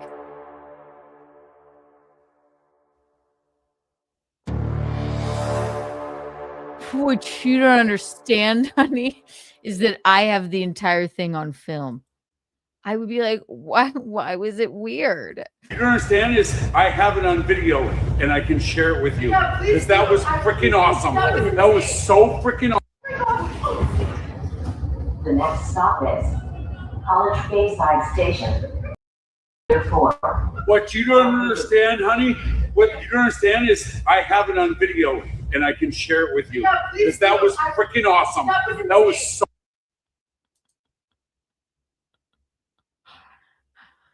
Maybe I'm insane, but I can't stop laughing at it. What you don't understand, honey? I would fucking I don't know why it's so sinister. Tommy Jordan, thank you for the $2. King Mersh sniping you. Untie your shirt for Sector. It's not actually a tie, is he? Well, good for him, and thank you, Tommy. Will you understand, honey? So freaking The next stop is College Bayside Station. Transfer here for. what you don't understand, honey, what you don't understand is I have it on video and I can share it with you. Because that was freaking awesome. That was so freaking awesome. I think, is it the comment up top? Why did he sound so scary at first? He did sound scary. You don't.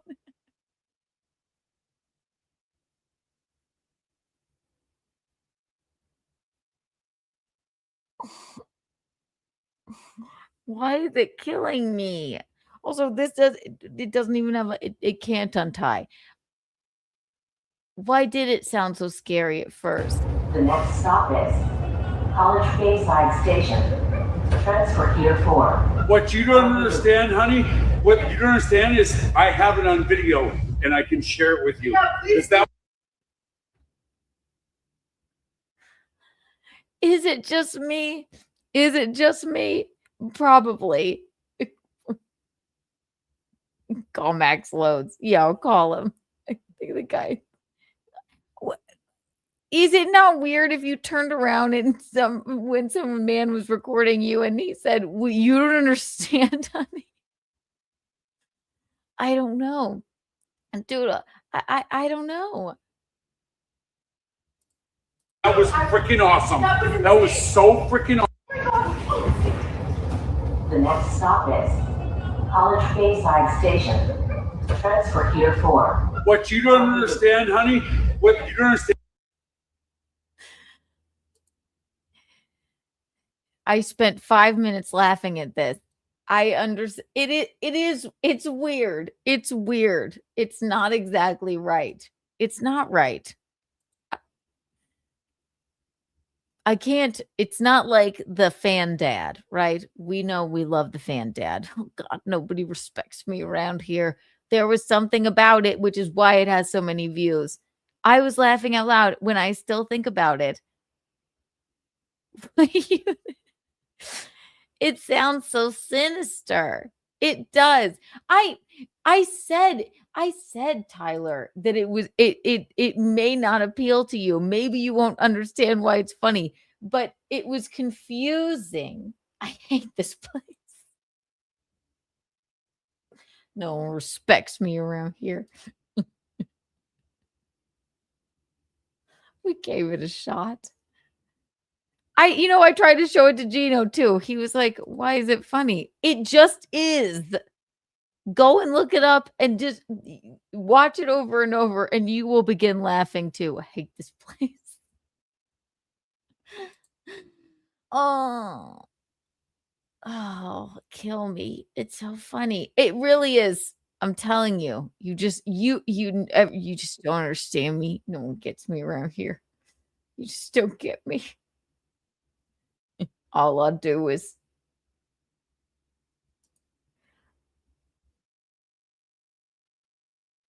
I'm sure you've seen this. Maybe we'll save it for tomorrow. These children. I just wanted to bring a little levity. Have you seen these kids that kick the ball into the fucking Hi, Saint Ranger. Oh, Gmail. What's this? We love when Aaron James sends us something.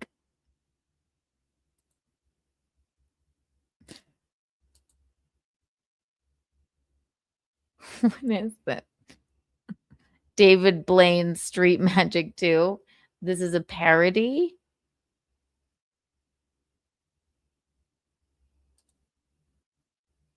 On Vimeo?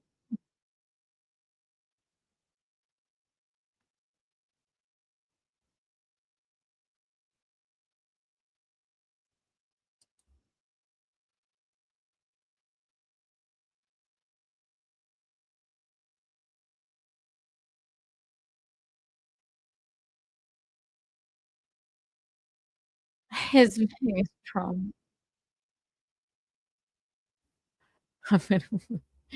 We'll save it for tomorrow. We have Keanu tomorrow. It's an oldie but a goodie. I can hear Uncle Gino snoring from here. He is. He's sleeping. He's sleeping. No, I think it's fabulous. I would rather know what we're laughing at, which I love.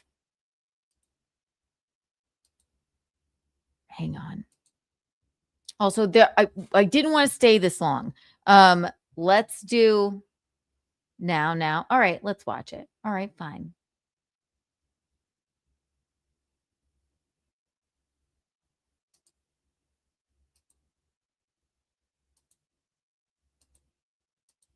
It's a parody.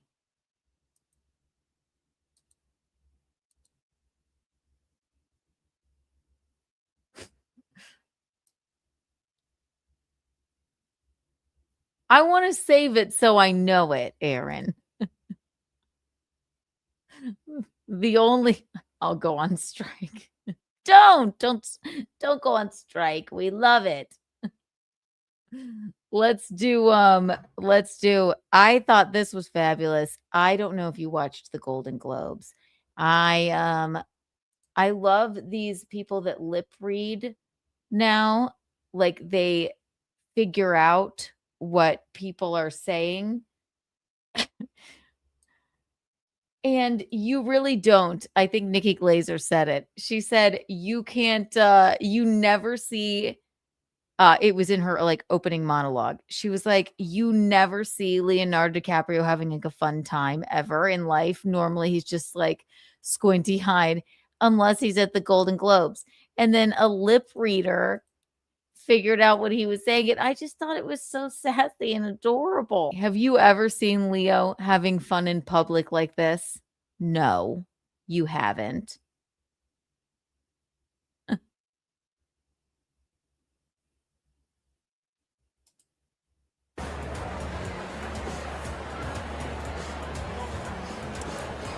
Leonardo DiCaprio caught goofing off. Okay, you probably haven't seen the lip readers that I like watch on YouTube, whatever. What do you think he was saying here?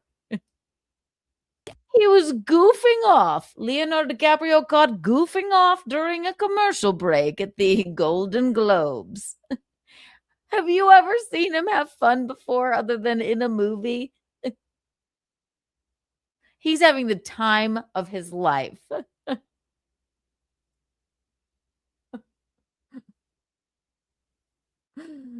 I know, you're right. I mean, we will watch it. I have to save something for tomorrow. Send me other emails as At the well. Golden Globes. So it was a lot of fun, man. But the big question remains, who was Leo talking to? Is that the big question?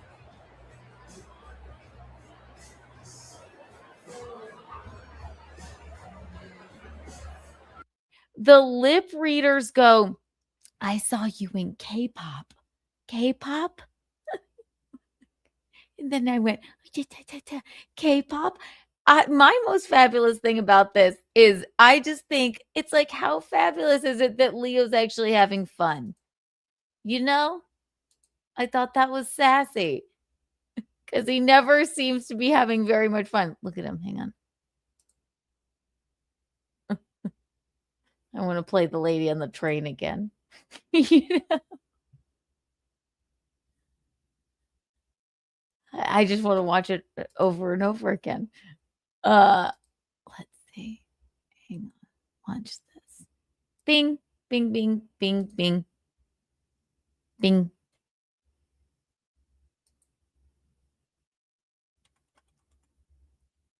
Lip reading Leo DiCaprio. Lip reader revealed. I just want to see the lip reader.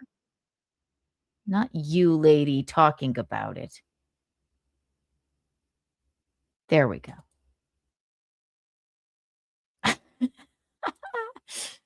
It's so strange.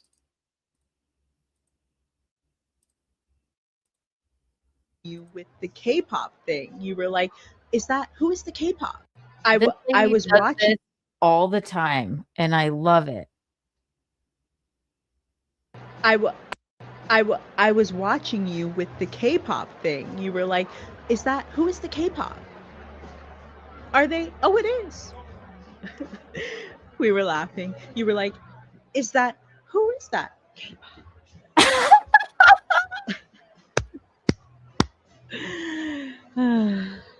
Sure, okay, I'll sign. I was watching you with the K-pop thing. You were like, who is the K-pop? Are they? Oh, it is. You never see Leo having fun. You never see him having fun. I was watching you with the K-pop thing. And also maybe it's creepy and weird that we're now we have lip readers looking at what they're saying in a fucking commercial break during the Golden Globes. But this was a sassy, fun moment. And he'll never tell us if it's true. We were laughing. You were like, who is that K-pop? How can you not love Lee? Who is that? K-pop. And we don't know, who was he talking to?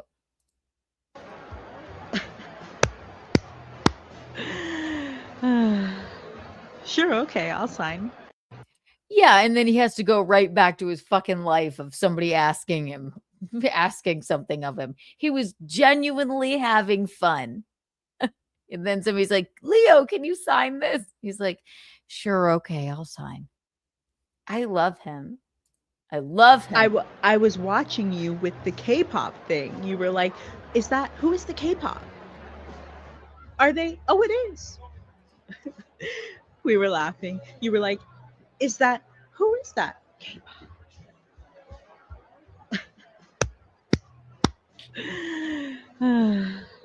Sure, okay, I'll sign. I was watching you with the K-pop thing. You were like, who is the K-pop? Are they? Oh, it is. We were laughing. You were like, who is that K-pop?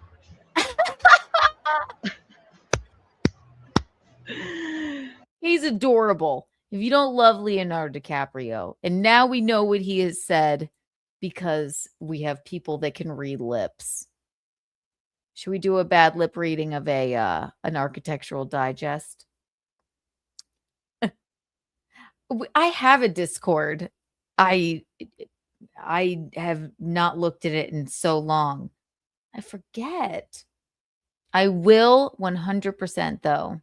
I will start promoting it because we used to chat in there, and then I forgot about it. But I will promote the Discord more. Please post fun things for me.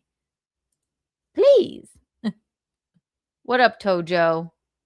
I was watching your show last night. I was supporting. My God, what is my Discord? I think it's just. It must still be here. It's me. It's just Keanu, capital K, cast, capital C. Get on in there. I don't know how to use Discord too much, but let's just post some fun stuff for me for sure. Why? Because you didn't like this video? I'm going to make you like it. Not the Leo one. I can't understand how people can't understand why it's funny. It's just can you go to I'm even going to Discord on my computer.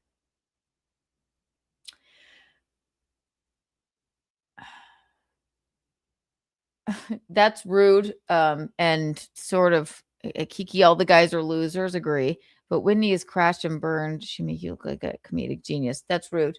No, I disagree with that. I think she was just talking about her fucking life. She's had a very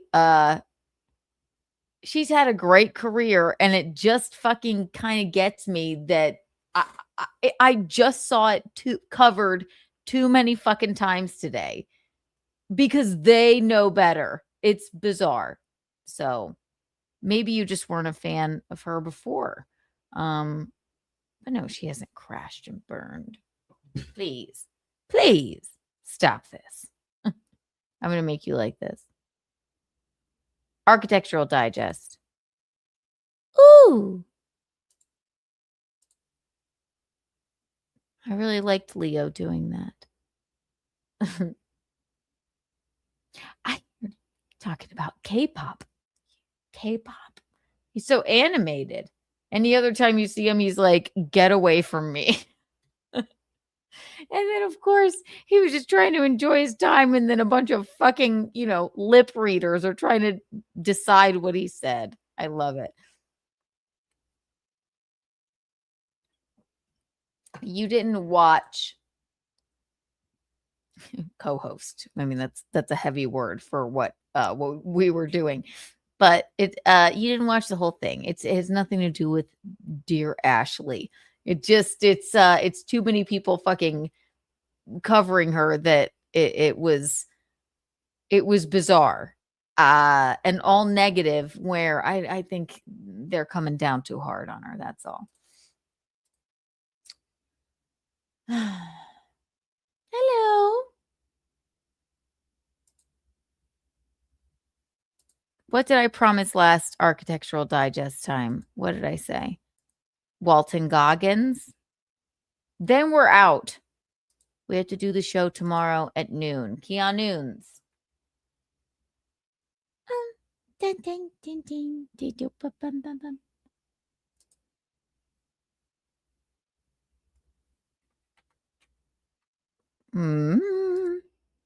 Or we'll pick one, but I really like the Walton Goggins one.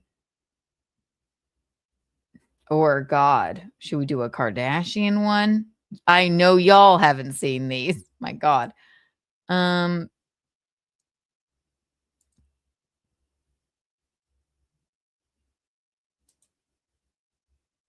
Best open door. AD. God, there's so many to choose from.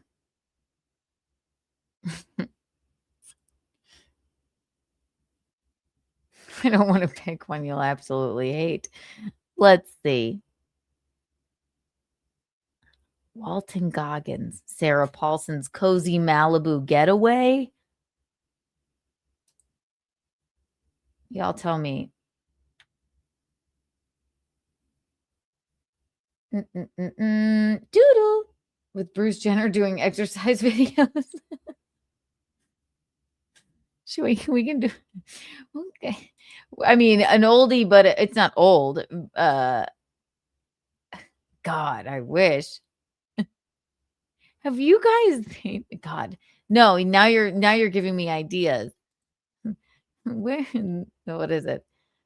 My friends. Da-na-na-na. Have you ever seen the Kris Jenner video for her birthday? These are my friends. All right. Am I going to get taken? He's not dead. Oh, yes. I guess that's his dead name. It's Caitlin now. Have you, Doodle, have you, Walton Goggins? Thank you. Remind me, someone, please remind me. We need to look up, this is something y'all would have never seen, but when Kris Jenner and her late husband, who defended Robert Kardashian, obviously, the guy who was one of the defense attorneys of OJ, who beheaded that lady. He, for her birthday, had made a music video for her, starring her. She always wanted to be in a music video. It is the most atrocious thing I think I've ever seen. And then Walton Goggins. Shall we watch it? I know she wasn't beheaded. She was, it's just a facetious way of saying she was that OJ beheaded that lady, right?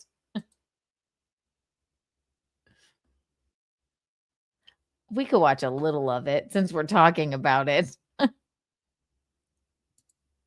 right, here, look at this.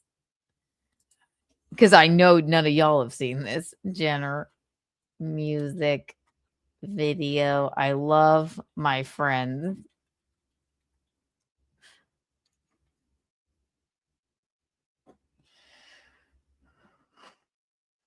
Okay, so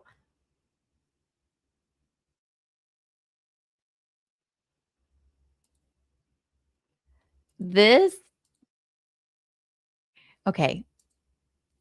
is what Robert Kardashian did for Kris Kardashian at the time for her birthday. She was like, I always wanted to be in a music video. So he hired a crew and she wrote a song.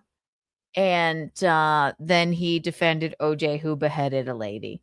So without further ado, because I'm sure none of you guys have seen this. This is I Love My Friends by Kris Jenner. Tommy Jordan, how come you don't call Michaeline mom? You've asked me this before. I call her mom, mommy, Michaeline, Mickey, mama. But yeah, I call her by her name, Michaeline. Michaeline. And it's funny, and she's my co-host. So y'all aren't going to call her mom. Why should I call her mom? Rarely call her mom. Mommy, I say. It doesn't matter what I say. But thank you for the $2. 1 trillion Kiki bucks for you. And then we're out. This, then an Architectural Digest, then we're out. Okay. I am. We would all call her mom. Are you kidding? No, but she wouldn't like that. She does not like to be called even Mrs. Thompson. She does not like that. She's like, call me Mickey or Mick. And I call her Michaeline because I'm proper. So this is Robert Kardashian's birthday gift to Kris Jenner. Well, she was Kris Kardashian at the time. She always wanted to be in a music video. And so he hired a crew to help her write a song. And this is what it is.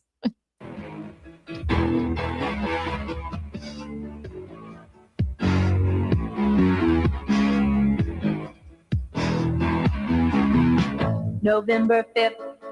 And now I'm 30, riding down my highway with my friends at my side.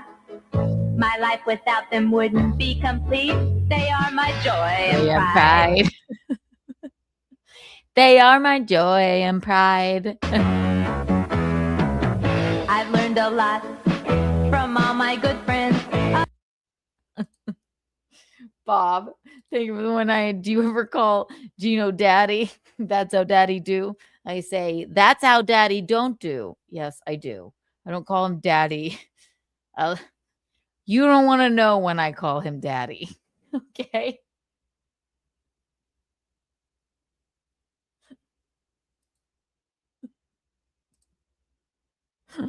About turning 30, I'm the last to reach that stop. We're gonna party till we just can't party no more. We're big on carpool, Judith Lever, Bible study. Bible study, carpools. And then she goes, da, da. And then the chorus is, I love my friends. Cheesecake Factory, Rico, Auntie Barbara's, Joyce's parties, lots of tennis, baby showers, birthday parties, Valentino, church on Sundays, everybody very happy because the girls are shining all the time.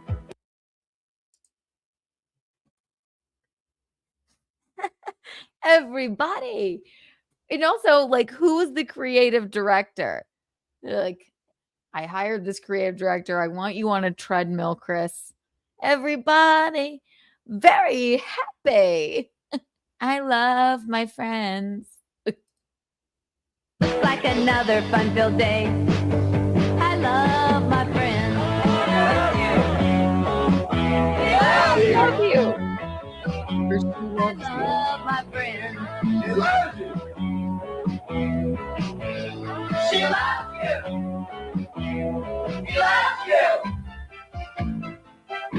Meanwhile, meanwhile, OJ was about to behead Nicole. It's terrible, but I'll go to such cheap places. Look at these.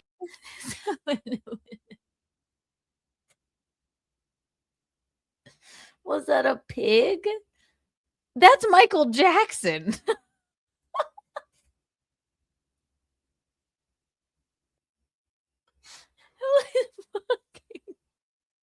Oh my god. Everybody in the video is like fucking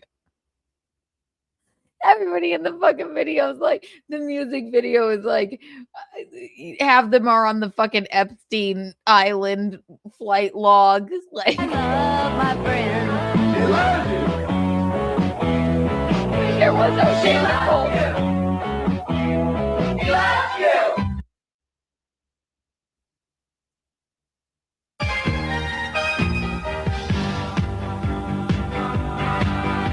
Oh, right there, right there.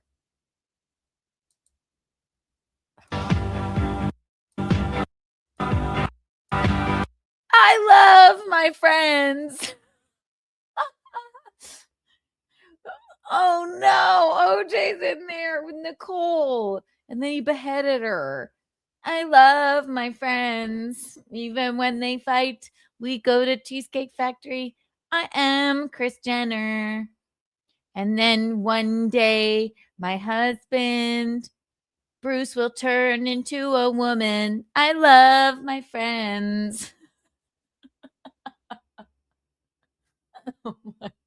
Oh my God. Yeah, there's OJ. He beheaded a lady. I love my friends. And that was fucking Michael Jackson. Look at my friends. Look at those faces. Look at how they all go to such chic places. Look at these girls. There's nothing like them nowhere. I love it. There's nothing like them nowhere.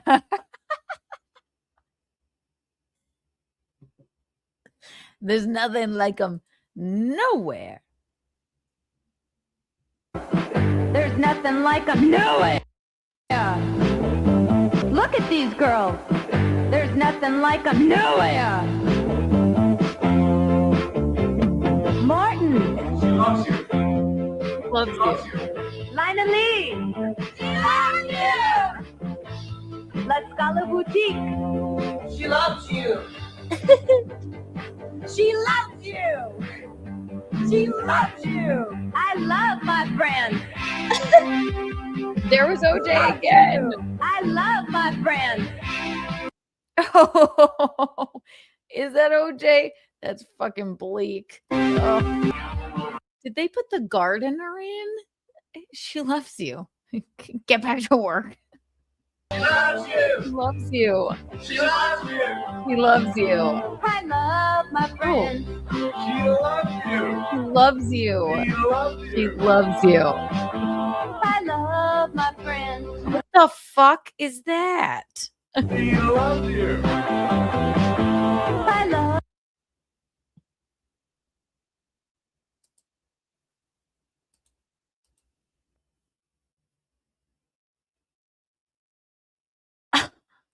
What's happening here? She's I assume, what is this?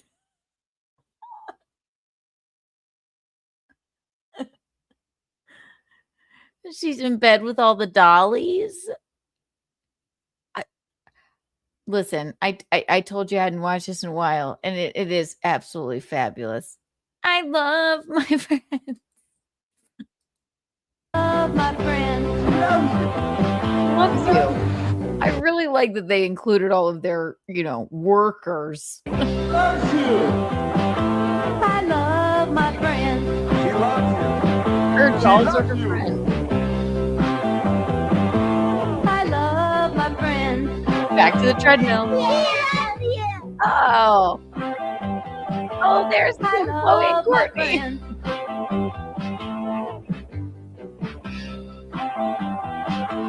I love my friends. Was it a random homeless man on the street?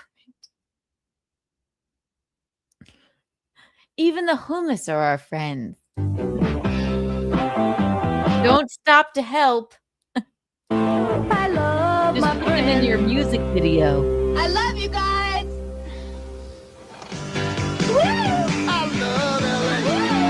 Produced by Robert G. Kardashian. Robert George Kardashian. Wasn't that fun? Thank you for reminding me. Or I don't know how I think Doodle reminded me of that. Thank you. My God, I love my friends. Isn't that bizarre? OJ and the lady he beheaded were her friends. And then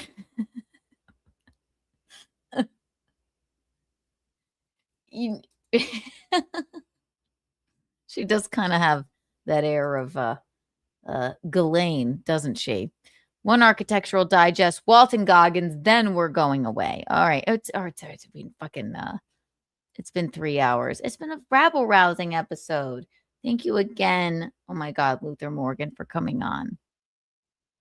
Then I have to go. Want to know why? Because we have Keanu live. Keanu's tomorrow at 12 p.m. before the Garrett and Steve show at 3 p.m., which will be from here. Let's take a look. I love my friends.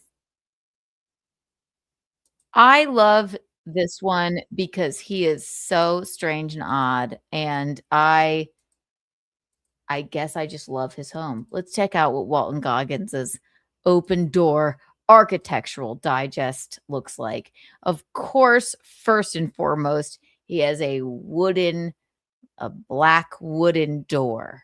Walton Goggins. And if you don't know, if you're new over here, which many of you left, we like looking at these. We like to see what they're up to. We like to see what's doing. Hello, AD. What are you doing here? Just kidding. Welcome to our home. Very good.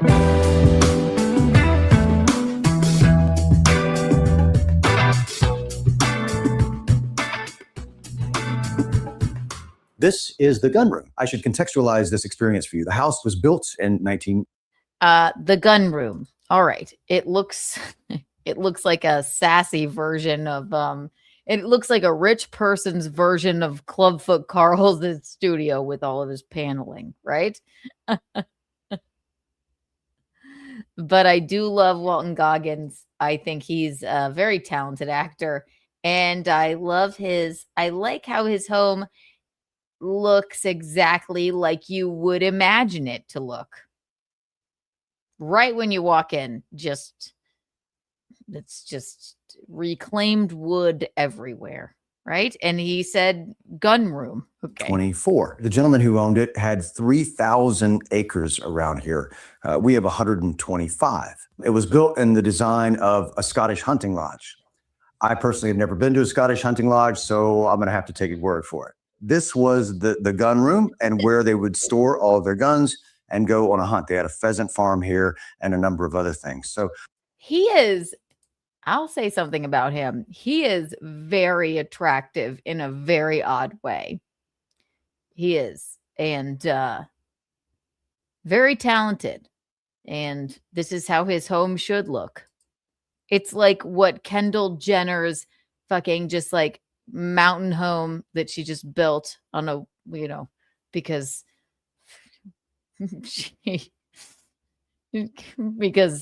again, Kendall Jenner, the poorest Kardashian other than Rob, but the highest paid supermodel in the world. I would assume it would look like this, but it didn't quite hit like this, right? And this is just where he lives. He's rugged. He even wears a, gold bracelet. He has a receding hairline, but he doesn't care. He's not trying to hide it with a hat or anything. He just is who he is. I like it. Let me show you this right over here so you can see exactly what I'm talking about. There are these little gun butt kind of indentations right here. We put these shelves in on both sides, but the guns were lined up on both sides of this door. Check this out. You know what this is? That's a good point. With no bandana, with no headband. I do like I like that look. I don't know. Maybe I do. I find him very attractive and odd and whimsical and spirited. So maybe I do have a type. There you go. Again, my hall pass is Joaquin Phoenix. I find him God. If Architectural Digest did a open door on Joaquin Phoenix, I'd be Jesus. I wish he would. Architectural Digest, we love these. If you're listening, please do Joaquin Phoenix next. This is a Prohibition bar. Now we have the original blueprints of the house, right? So we know that this room was called a linen closet, but it ain't a linen closet. This is where I get to do my thing. This is where. No, we don't actually have a hall pass. Everybody has a celebrity hall pass. Yes, I would force him to watch. You'd say, is that a large frog on his head? And then he would say, get out. This is, it looks like a freaking, it looks like it's every bar in like Williamsburg or like Bushwick or something like that, right? It's meant to look old and sassy, but this is this man's home. And the other thing is he has a family. But he's like, fuck what all y'all want. I want this to look like the set of a Tarantino film. So that's that. Where they kept all of their liquor Very manly for all house. of their friends that kind of came over. They entertained kind of the likes of Edna St. Vincent Millay, Babe Ruth, Walt Disney, Joan Crawford, even the House of Windsor. What's so special about this and the history of this place is that all of the people that drank here actually signed the wall. This is the signatures of some of the people that signed the wall. This is Edna St. Vincent Millay here at the top, and Hal Erskine and a number of other people. Joan Crawford's name was right over there. Joan Crawford. Wow. Joan Crawford. No wire hangers. in the corner, but they covered it up with stain when we were Did she carve her name with a wire hanger? doing this room. Joan, I'm so sorry. In keeping with tradition with what they did in this bar, I have Even the way he okay, now I'm simping for him, even though I think this house is this is a man house. This is although I love it. I can't tell you how much I really do. I think this is a fabulous home. It's not a very did you ask your wife if she wanted, such a manly home? I don't know. But even the way he rubs his hands together, it's like sandpaper. Listen, that is manly. And he's an actor. He shouldn't be this manly. I'm so sorry. In keeping with tradition with what they Did you hear that? Walton Goggins, what? It was like fucking, I don't even know how to recreate it.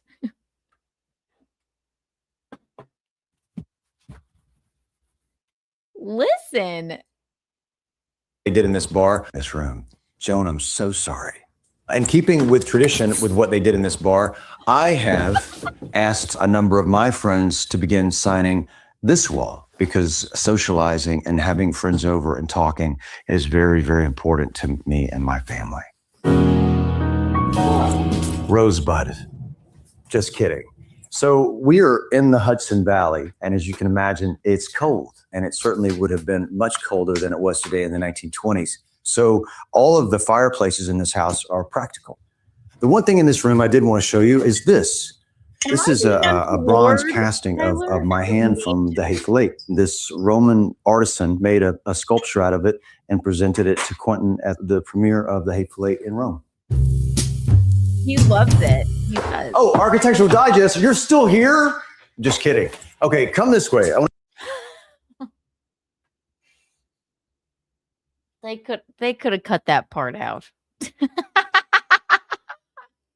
They already got do my hands sound like that when I rub them together? Also, the mic.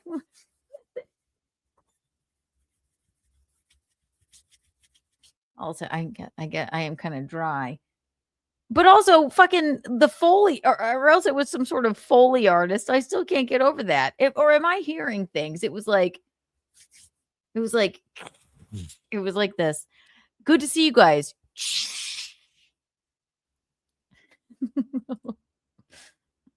we go back a little bit? I want to hear it one more time.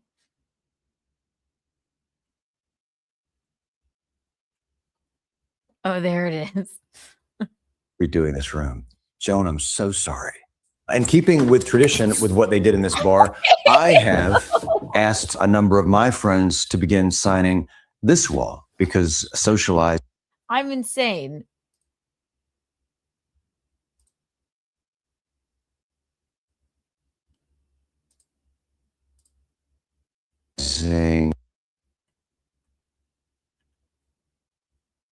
With tradition with what they did in this bar.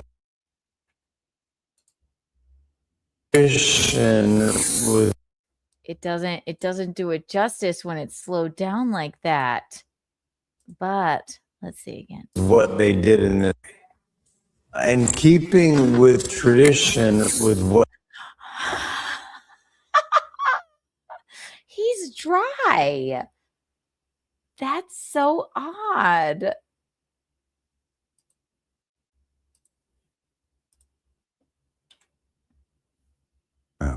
Joan, I'm so sorry. In keeping with tradition with what they did in this bar, I have asked. That's so fucking dry. That is so odd. All right. Onto it. Here we go. And then he hops up the stairs. 20s. So all of the fireplaces in this house are practical. Rose, you can imagine, it's all of Roman art in Rome. Here? Just kidding. And then he did this. Oh, Architectural Digest, you're still here? Just kidding.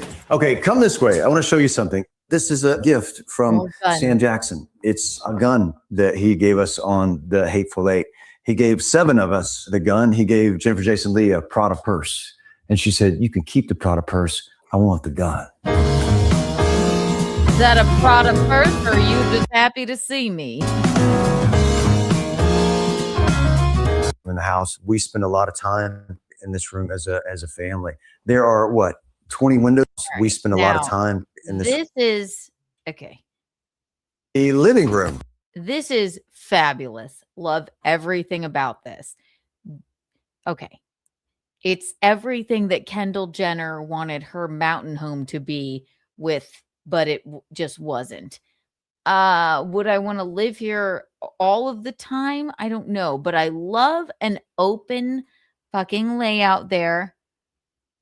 You have so much goddamn space that you can just do 2 sets of living room furniture. Vaulted ceilings, love it.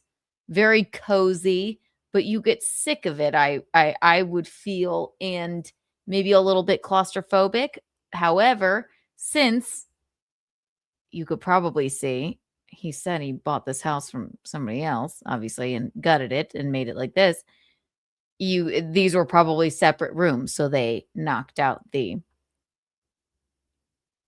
where the rooms would have been divided, because what do you need that many rooms for? So that, for the lack of ceiling height, makes this cool.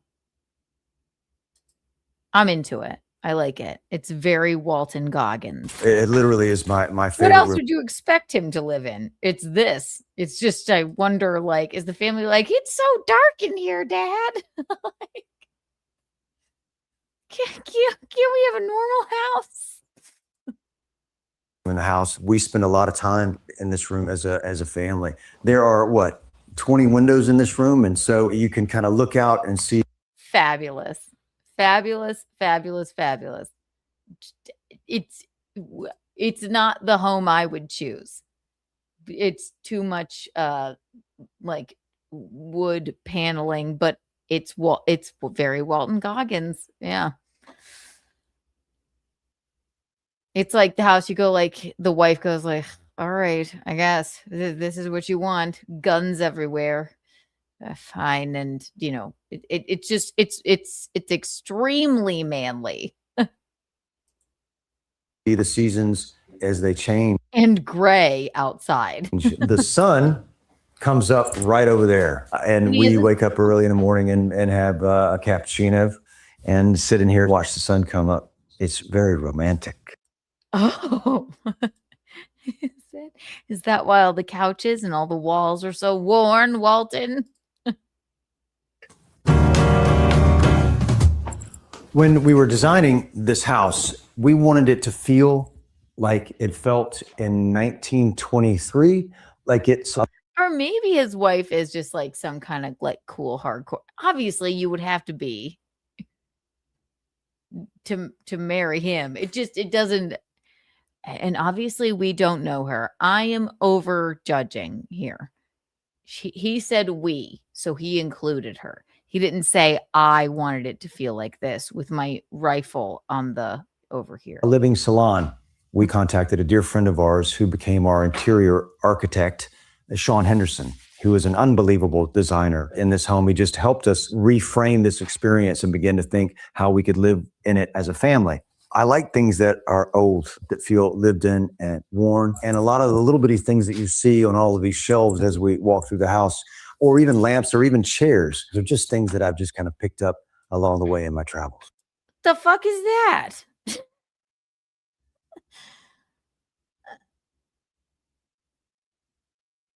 Oh, okay. And I'm a firm believer in not having to walk more than 3 or 4 feet without having a place to sit, or with a drink Right. and a friend Cocktail. and having a conversation. I think that that's what life is really all about. Can we just look at this fireplace?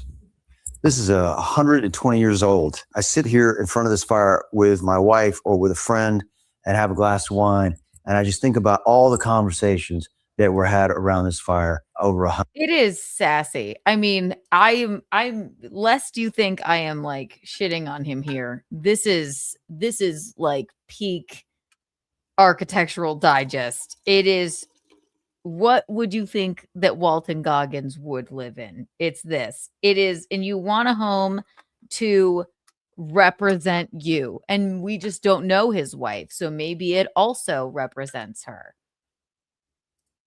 Maybe she loves old wood, and don't we all? And grayness through the windows and tons of worn furniture, which I love. 100 years, and it just fills me with so much joy. I love it. You're right. It's I very love important it. for me to say this. There are a lot of arsons to the making of our home in this community that we now call home. And some of those people are James Romanchuk and his son, Dave, Jake Saka, who did all of the plumbing. Again, Sean Henderson. You bring up a good point. No, I've seen his wife. She's a beautiful woman. And look, there's more color in the bedrooms and things. I don't think his wife is a man. It does, at least in the living room. It is giving sort of Brokeback Mountain, don't you think? Just get quick. Innes Del Mar. It's given very Innes Del Mar.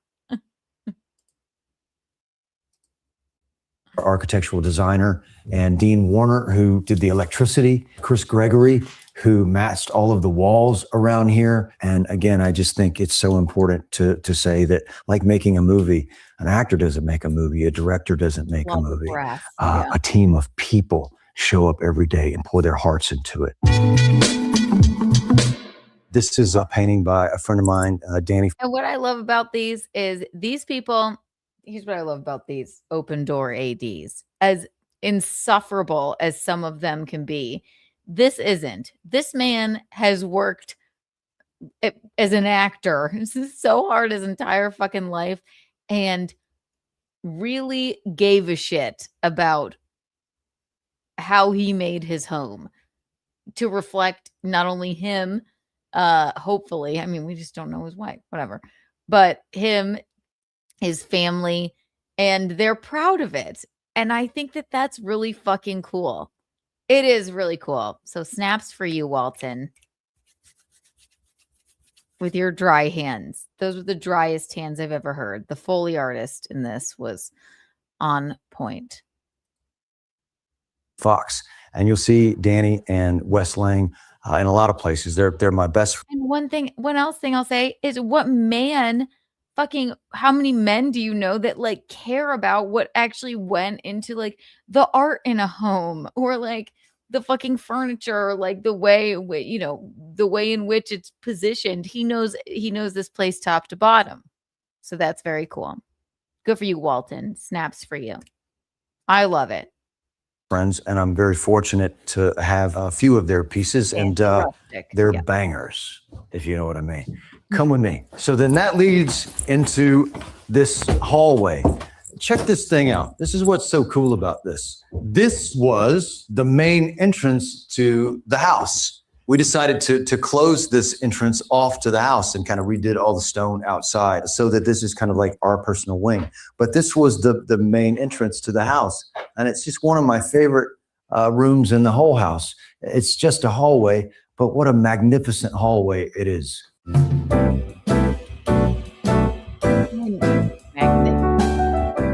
You'll see a lot of art in this home. That's what I do. That's what I'm passionate about. It's about collecting things and finding things that are meaningful to me. I spend a lot of time That's really cool. Okay. in antique shops and flea markets and things of that nature. But I've been collecting art for about 28 years. And I started when He would be the guy that goes to flea markets. That's so Walton.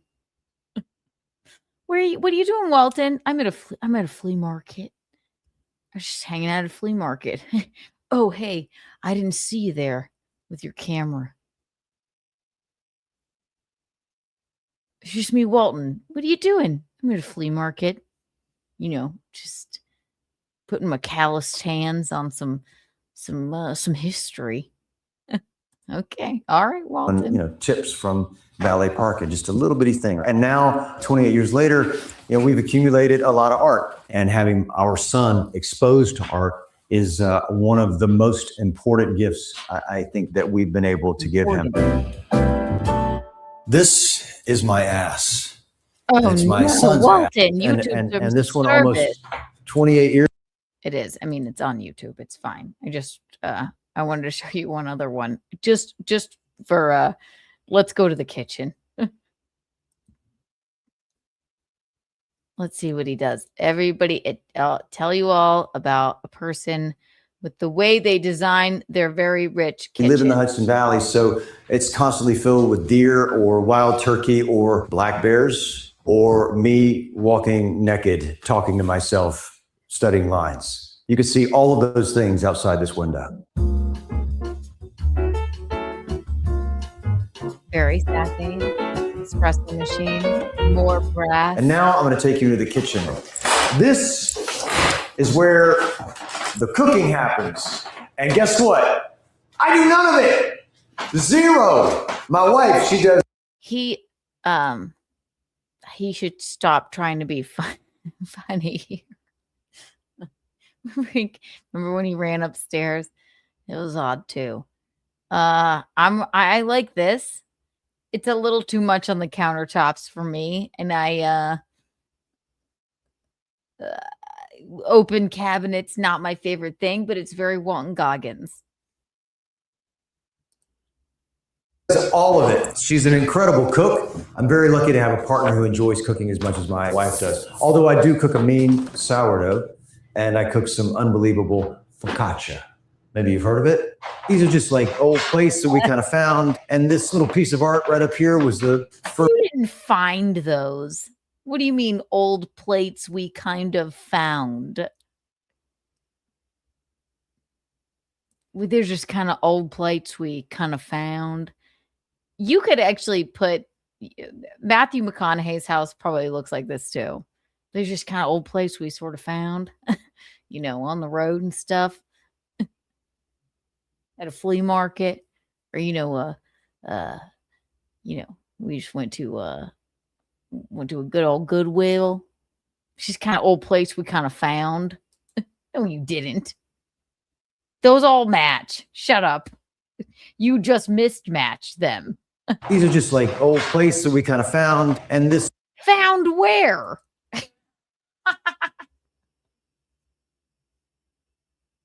You didn't just find them. You act like you dug them up. What are you talking about? Old plates we kind of found. And yeah, he's about to tell us that he is an archaeologist as well. I do have a archaeologist's it's my hobby, archaeology. Found these when I was excavating a Tyrannosaurus Rex. And they look just like this. Just dusted them off, put them on the shelf. Very open shelf, very nonchalant. Shut up. You didn't. We just found these plates. This little piece of art right up here was the first piece of art that I bought from a friend of mine. That one and this one almost 20. I'll give it to him. He seems very excited about it, which you don't see a lot of men very excited about the interior design of their home. Great stove and oven, by the way. Real estate sales is his flea market.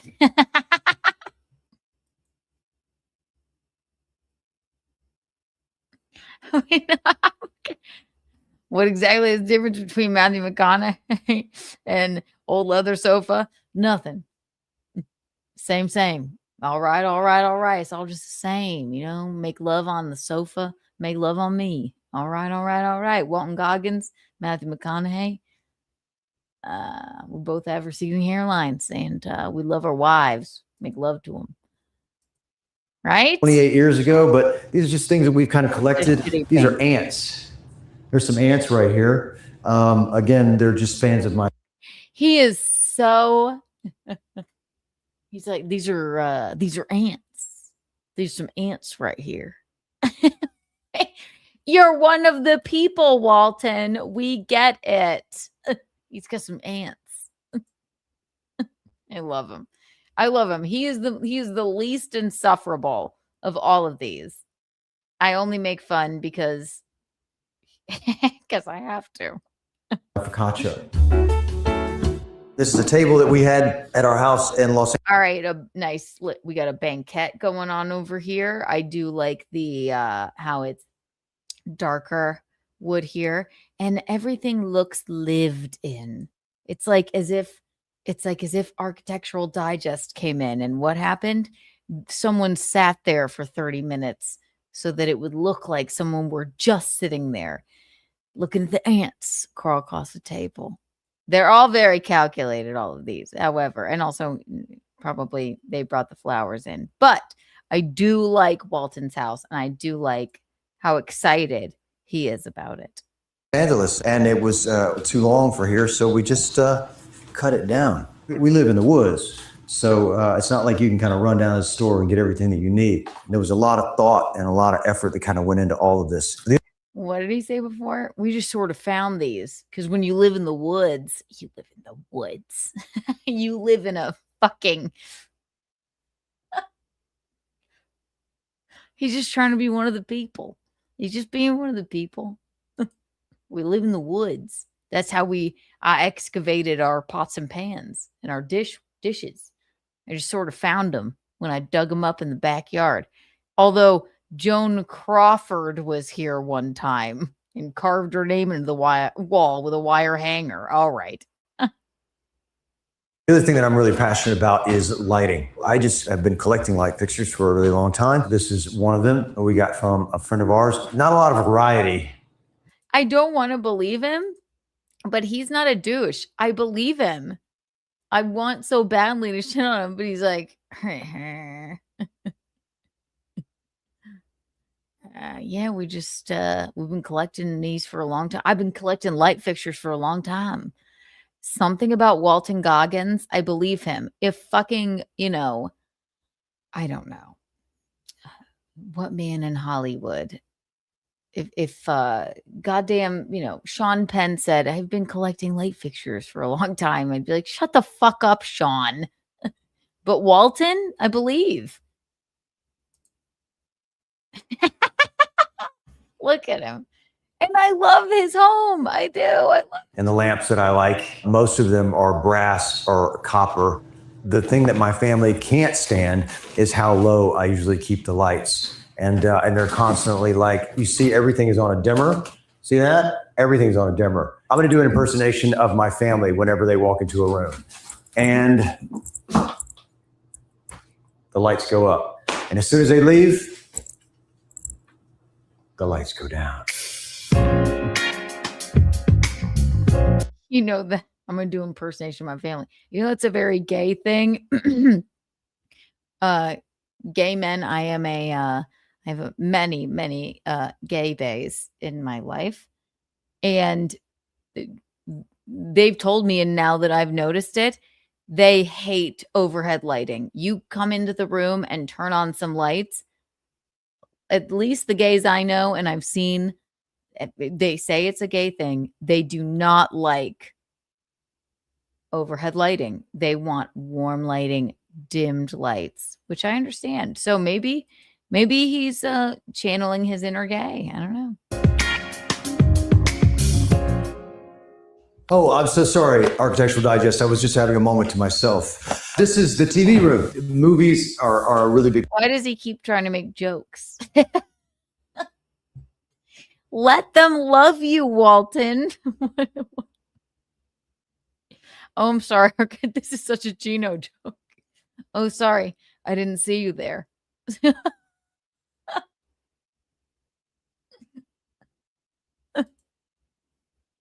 I was just having a moment to myself. This is the TV room. Movies are a really big part. Also fabulous. Absolutely fabulous. All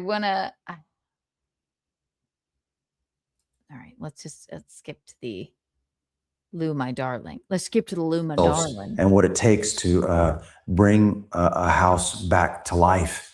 And we're better for it because it's literally the place that we want to be for the rest of our lives. It's fabulous. It is. It's a little manly. Okay, here's his hat wall. Sure. All right. I love it. I love it. Walton Goggins. I have Well, he wasn't trying too hard, but he was trying a little too hard, right? But it's a fabulous home. Is it my exact taste? No, it's a little too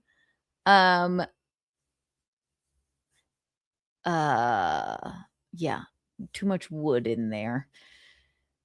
It doesn't it seems like it reflects you, Walton. And you're a family man, but maybe your family's like that too, which I love. I love that about it. I really have no notes. In comparison, shall I show you Kim Kardashian's fucking museum of a home? Or should I save it for tomorrow? It was fun. I love it. I think it's fabulous. Would I want to live there? I don't want to live. I'm not a mountain gal. I'm a beach gal. It's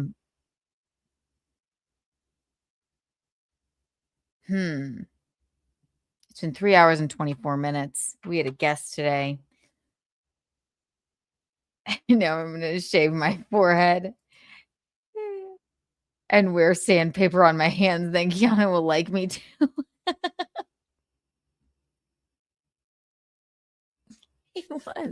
He went like this, and it was like a fucking.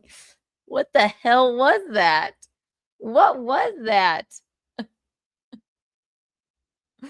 All right, maybe tomorrow. Tomorrow noon, we're gonna do Keanu live at noon. Keanu's Mondays and Thursdays.